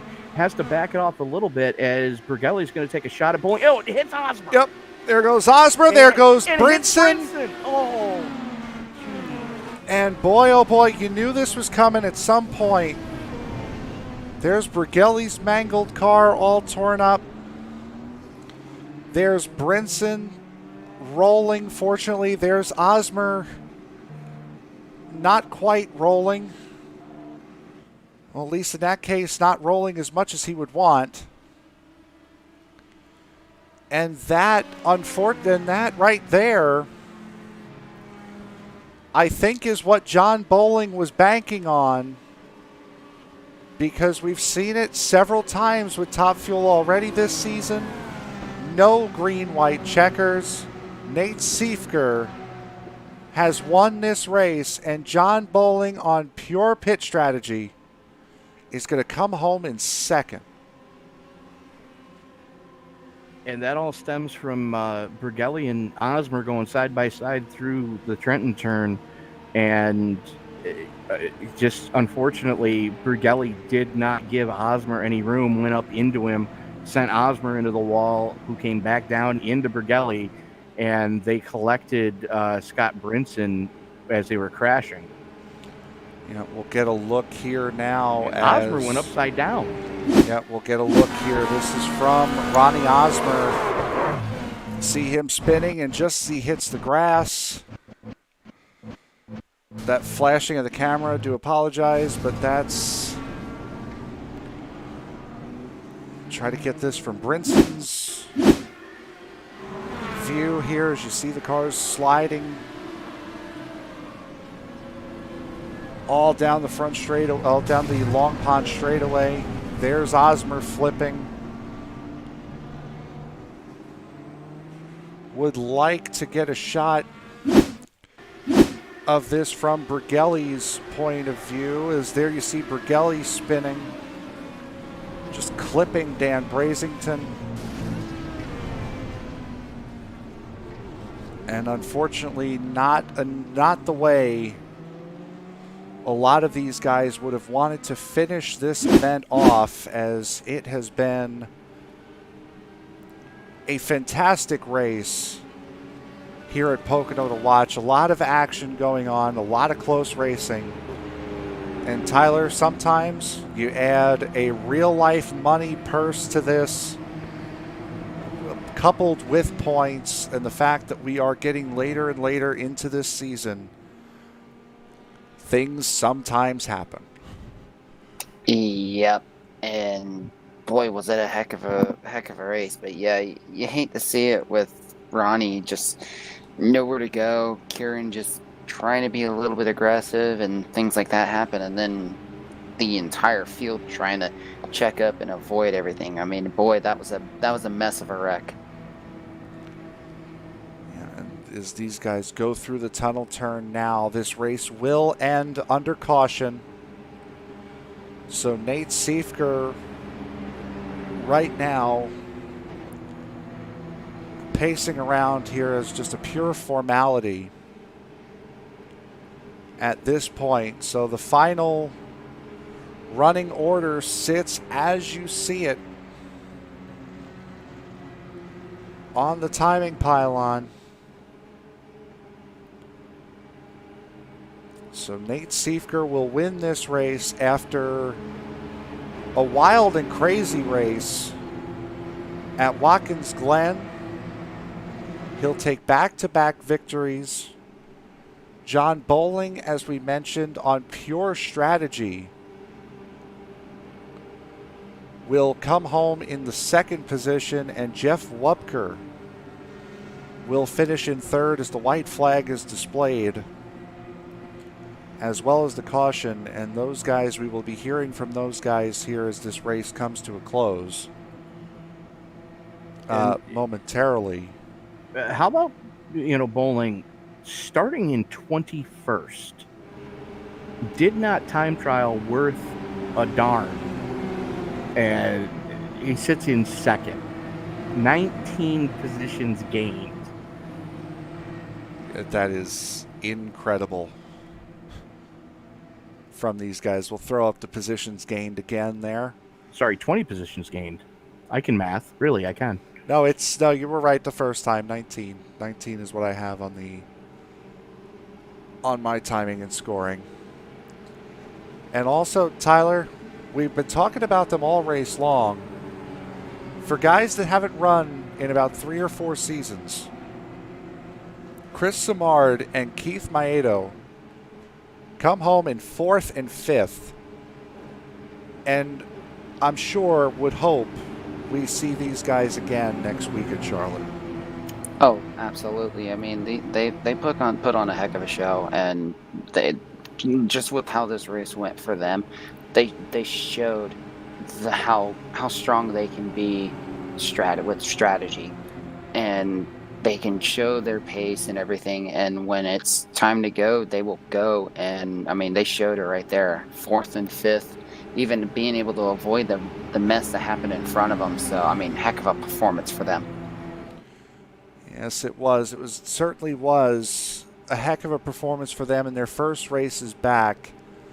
But it was a heck of a performance as well for Nate Siefker, who will cross the line here behind the safety truck and win here at Pocono, and win the $65 purse that comes along with it. As this race, once again, second race out of our last 3 that have finished behind the safety truck. But there he is, the man of the hour, your winner, Nate Siefker. As he comes down the Long Pond straightaway, we will get to these guys here momentarily.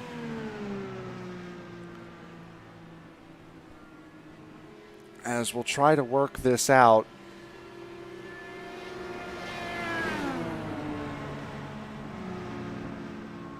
Trying to get these guys in.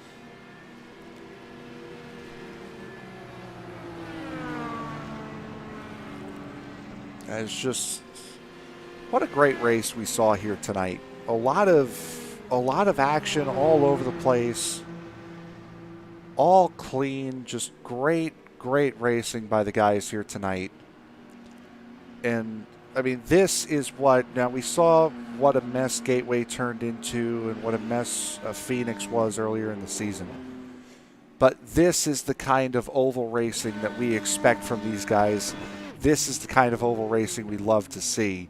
And they delivered a top fuel quality race.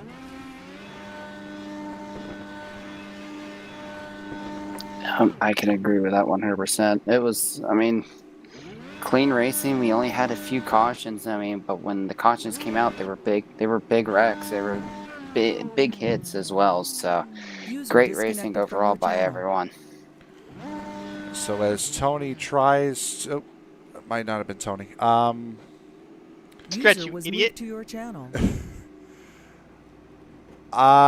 Nate. Yeah, sorry. I don't know if you caught that or not. No, My we're bad. here. We're here with our winner. Nate Siefker. I'm sorry, I was trying to figure out who that was.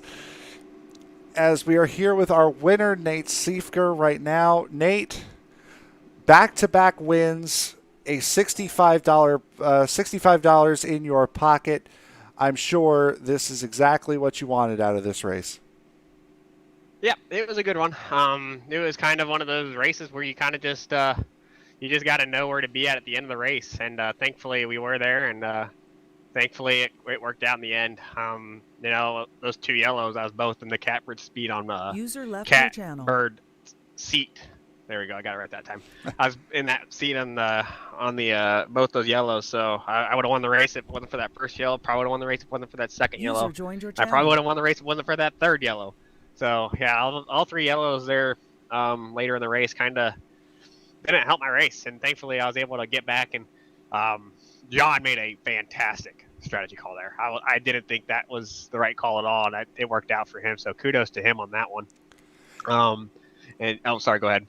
Oh, no. I was just going to ask, did you think you had a chance to get around him and keep him behind? Because it seemed draft was more important than tires here, and Bowling certainly had draft behind you.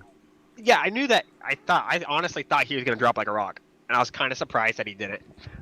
When he came back at me on the front stretch there, coming to that last lap that we did, I was surprised that he was even there, honestly. And then I just fed him the air, and I think that's what led to that accident.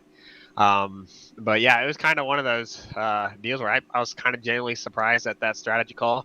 If I was in his shoes, I think he was like in 13th place when he, was back there. I would have done the exact same thing. So kudos to him. He could have finished 13th and out of the money. Instead, he's finished second and got a good chunk of change on him. So kudos to John on that. Kudos to Jeff. He ran a very quiet race all night long, and he popped up in third. So good job to all the NLR boys. A bit of a struggle for us, for half of us, and a good night for the rest of us. Now, going into the Memorial race at Charlotte next week, you've won 2 races on 2 very different discipline-style tracks. I'm sure confidence has to be high going into Charlotte Motor Speedway next week. Yeah, you could say so. I guess confidence is pretty high. I don't think I'm usually in those positions to win those many races in a row, but I'll definitely take being in this position, of course. So, yeah, Charlotte's a good track for me. I won there last time we went there, and it was a 1 NLR 1-2. Hopefully, we can replicate the success of that there, and hopefully continue to grow my points lead. And we will definitely be watching. As is there anyone you want to say, give a thanks to before we let you out of here? Yeah, absolutely. I'd like to thank everyone. I'd like to thank Scott for putting us on. I think a lot of us were skeptical to the idea of a money race. Obviously, right now, I'm not very skeptical at all. But I think it was I don't know if I'd want to repeat it. The car count was okay. I think people were making moves that they didn't need to be making. But yeah, I think it was the kudos to Scott for organizing it. Good job to all my teammates.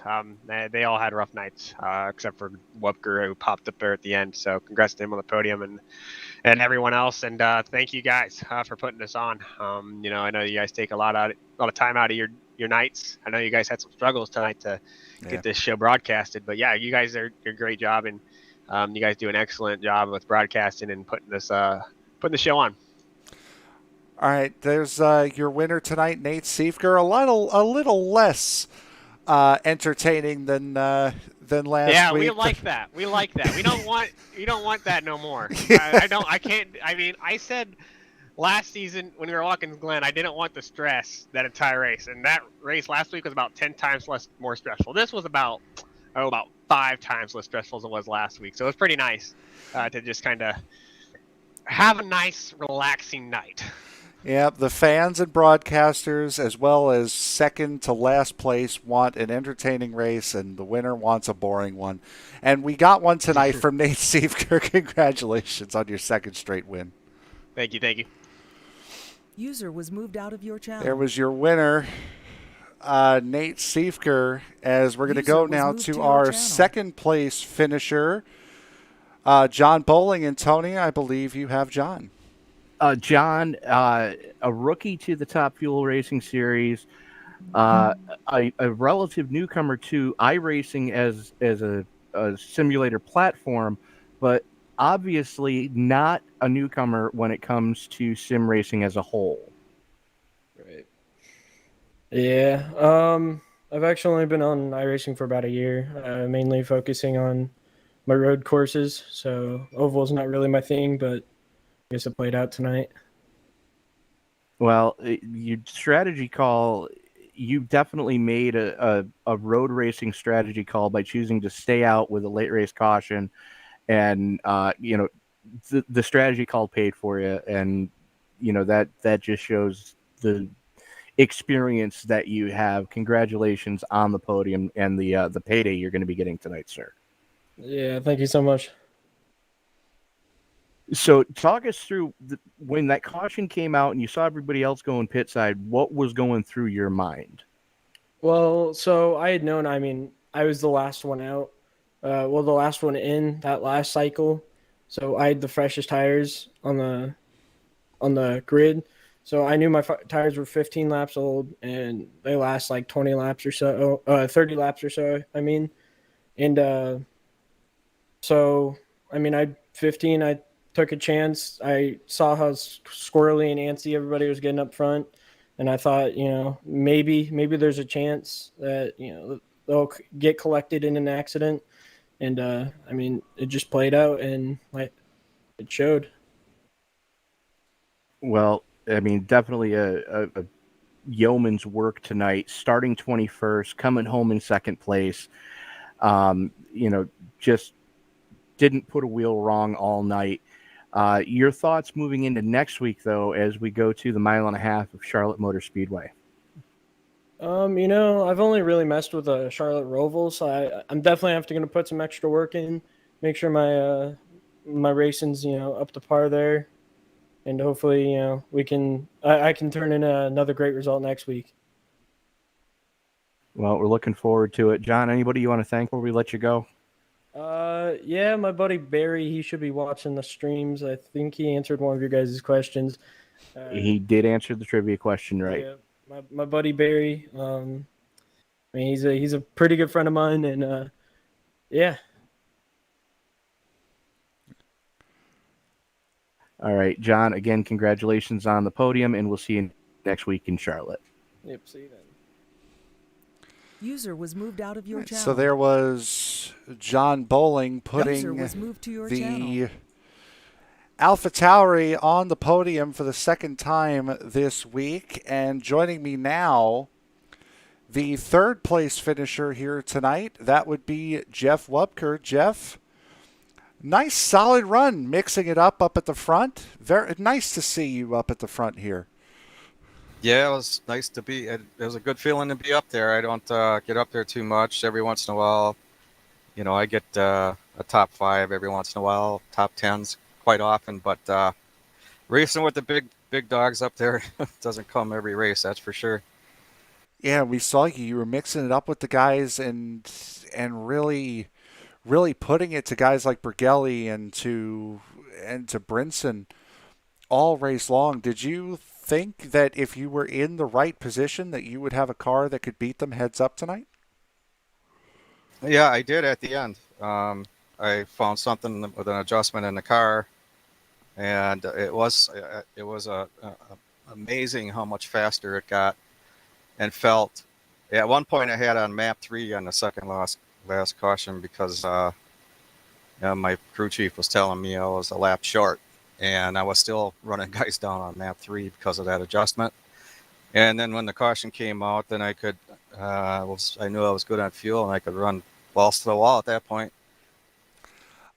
Did you even consider doing what Jeff Bowling did and staying out on that last run, or were you pretty set to pitting there?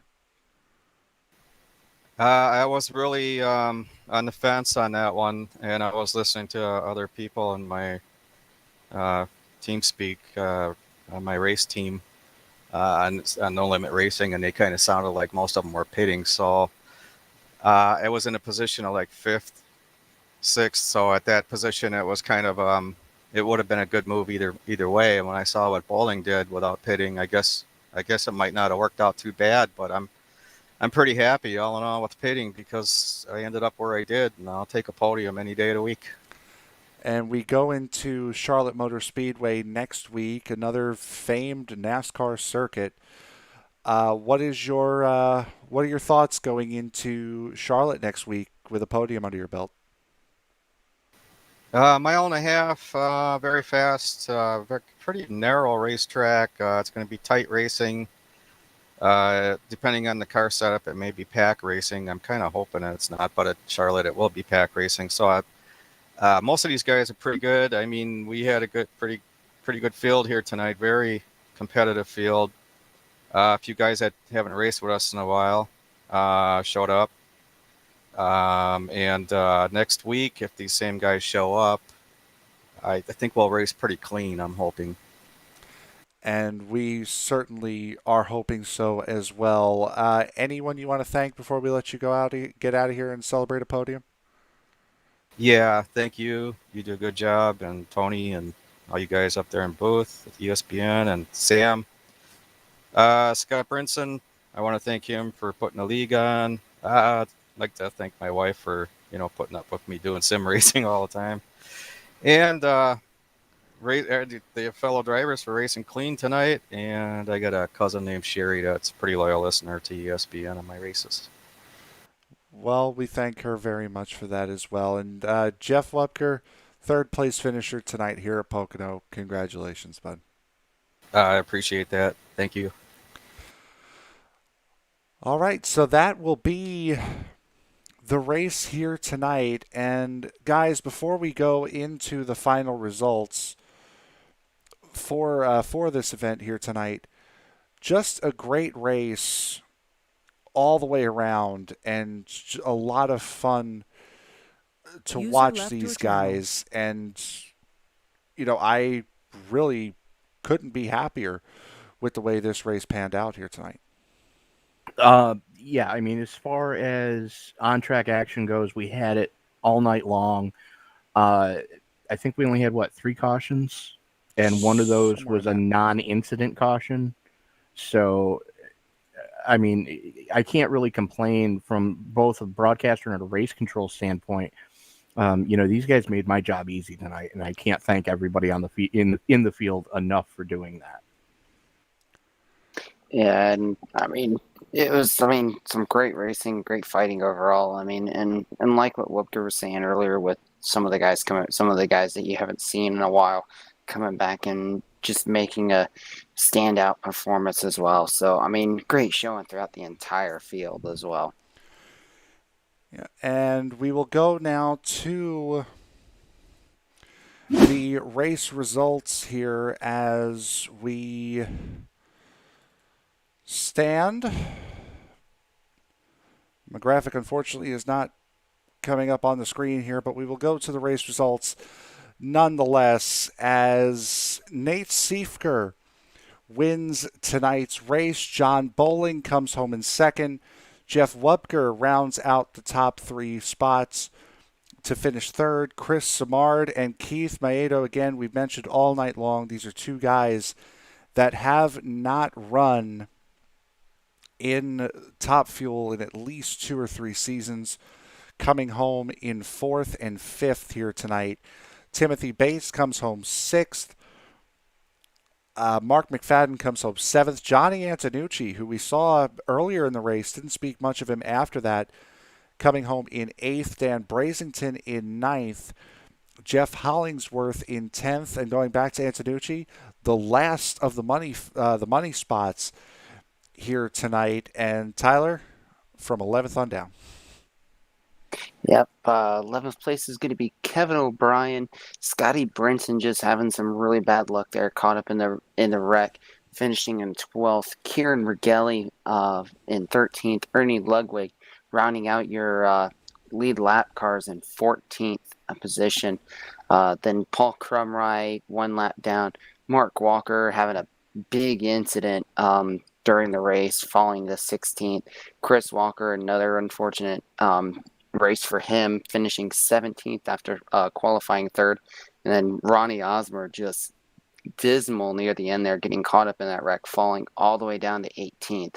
And then Sam Cooper Bennett, Colin Scott, and Carl Burke rounding out 19th, 20th, and 21st, all having some really unfortunate incidents as well. So that will round out the field. Sam Cooper Bennett did make the 75-lap cutoff, and Colin Scott did make it back onto the track by the end of the race. He completed 79 laps here tonight, so he as well made that 75-lap cutoff to enter himself into that raffle to see who gets their entry money back. Beyond that, just the top 8 getting their paydays. And before we go tonight, we really didn't have too many cautions to kind of plug our stuff here. So, Tony, I'm sure you can tell the fine folks here that have been watching the race here tonight what they can find in the description of our YouTube video. Yeah, you can find the link to our Teespring store, teespring.com/ESPN.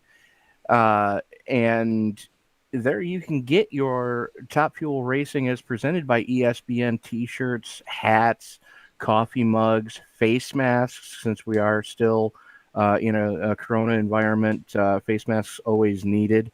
You can get your very own ESPN face mask. You can get tank tops.